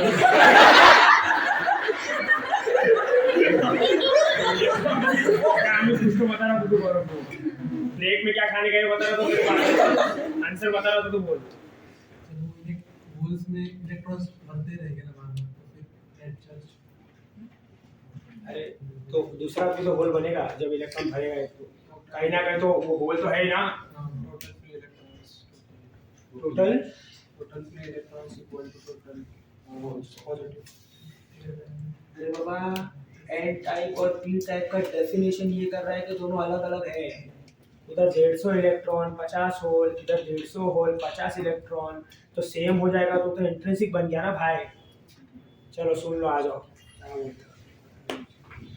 सब कुछ बताना ही देखो, आपको बोलना है आनंदिनी, रिस्क लेना ही नहीं, कौन दिमाग खराब करे। ये देखो, इधर देखो पी टाइप और एन टाइप का नेट चार्ज जीरो क्यों होता है, और इसी से हम लोग पी एन जंक्शन का शुरुआत करेंगे। देख लो बोर्ड पे, ये इसका फोटो ले लेना जरा, थोड़ा सस्पेंस क्रिएट करते हैं, जिसमें पता है मेरे को आपको टके का भी इंटरेस्ट नहीं है।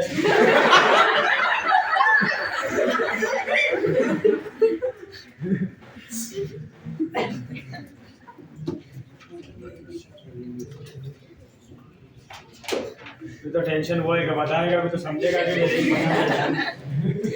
थोड़ा तो वो चल रहा है। आ जाओ, चलो हो गया, पिक कर लिया ना। पे अटेंशन यार, देखो how does it work.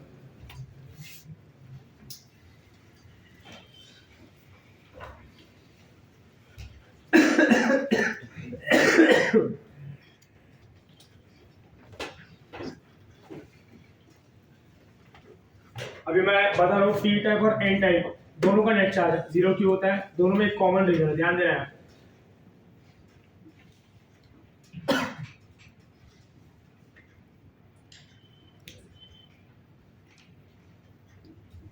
Net charge 0, सही है। और से वर्क, मान लो ये मैं ले रहा हूँ एन टाइप जिसमें हमने क्या लिया था, आर्सेनिक ना।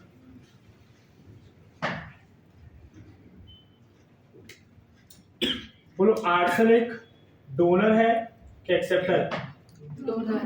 पेंटावेलेंट इज ऑलवेज डोनर ना, और ट्राइवेलेंट क्या होगा? एक्सेप्ट।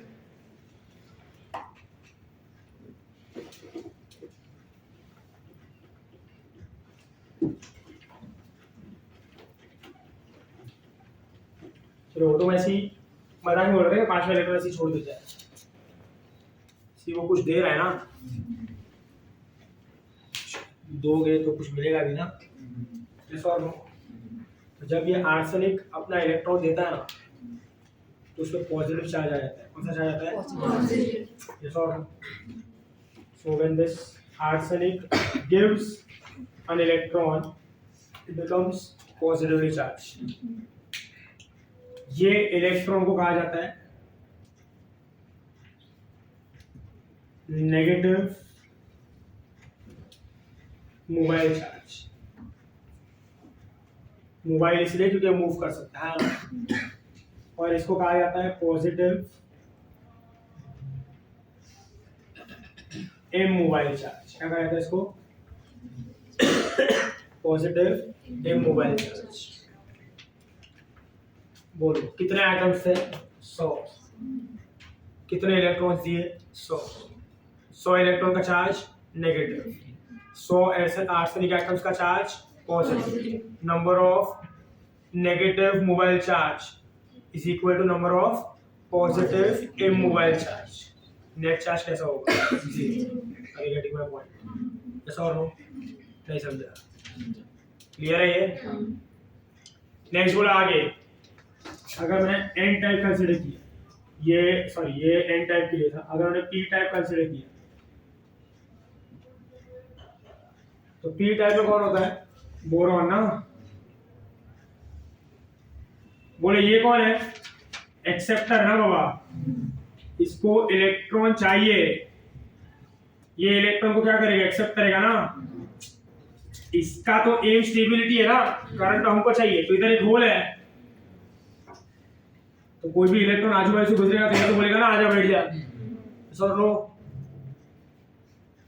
तो अगर मैंने ये बॉन्ड को ब्रेक किया और इधर से इलेक्ट्रॉन निकला तो इलेक्ट्रॉन को होल दिखेगा तो उसको एक्वायर कर लेगा, और इधर क्या बन जाएगा? तो बोलो इलेक्ट्रॉन ने एक्वायर किया तो ये क्या बन गया? नेगेटिव, क्योंकि इसने इलेक्ट्रॉन एक्सेप्ट किया है। इसका चार्ज कैसा हो गया? नेगेटिव। और यहाँ पे क्या बन गया? होल ना। तो बोलो होल क्या कर रहा है? मूव कर रहा है ना, पहले इधर था अभी इधर था, तो ये क्या है? Positive mobile charge. और ये क्या है?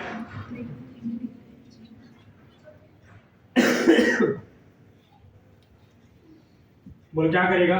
बैलेंस ना। जितने होल्स उतने इमोबाइल चार्ज है ना।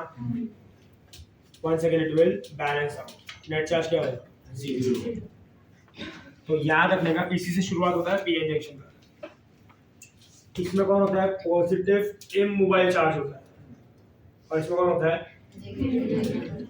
एक नेगेटिव मोबाइल चार्ज के लिए एक पॉजिटिव इमोबाइल चार्ज, और इसमें एक नेगेटिव एम मोबाइल चार्ज के लिए एक positive mobile charge. Total charges कैसा रहता है? Same, plus and minus. Total net charge कैसा होता है? 0। क्लियर है क्या? सर वो एन टाइप पी टाइप वो सिर्फ मोबाइल चार्ज को कंसीडर करके उन्होंने नाम रखा है। हाँ? एन टाइप और पी टाइप नाम सिर्फ मोबाइल चार्ज को कंसीडर करके ही रखा है। बराबर, वैसे ना जो डोमिनेट कर रहा है वो, आप जब बॉन्ड तोड़ोगे तो इलेक्ट्रॉन होल भी तो अलग से आएगा ना। बॉन्ड मत तोड़ो तो कम से कम वो 100 इलेक्ट्रॉन 100 होल तो मिलेंगे। समझ में आ रहा है? तो अगर मैंने बॉन्ड नहीं तोड़ा तो एन टाइप में सिर्फ वो 100 इलेक्ट्रॉन ही करंट देंगे ना, तो पूरी तरह से कौन डोमिनेट कर रहा है? नेगेटिव। और यहाँ पे अगर होल्स के बारे में बात किया, मैंने बॉन्ड नहीं तोड़ा तो कितने होल्स हो गए 100, वो करंट दे तो क्या बन जाएगा ई टाइप। समझा? इसमें इलेक्ट्रॉन जो है ये कौन सा है, जो बॉन्ड तोड़ के नहीं मिला है, तो किससे मिला है, इम्प्योरिटी से। ये जो होल है ये भी किससे मिला है, इम्प्योरिटी से। इलेक्ट्रॉन भी किससे मिला है, इम्प्योरिटी से। समझ में आ रहा है?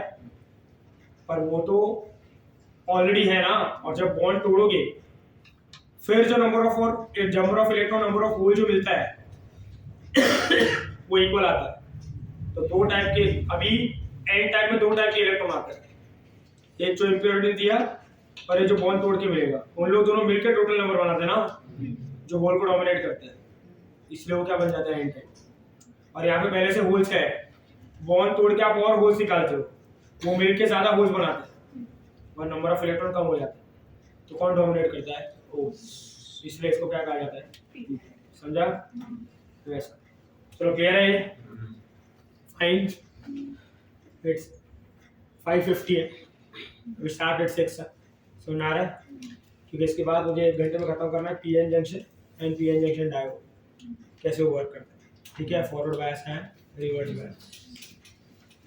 तो 6 बजे शुरू करते हैं।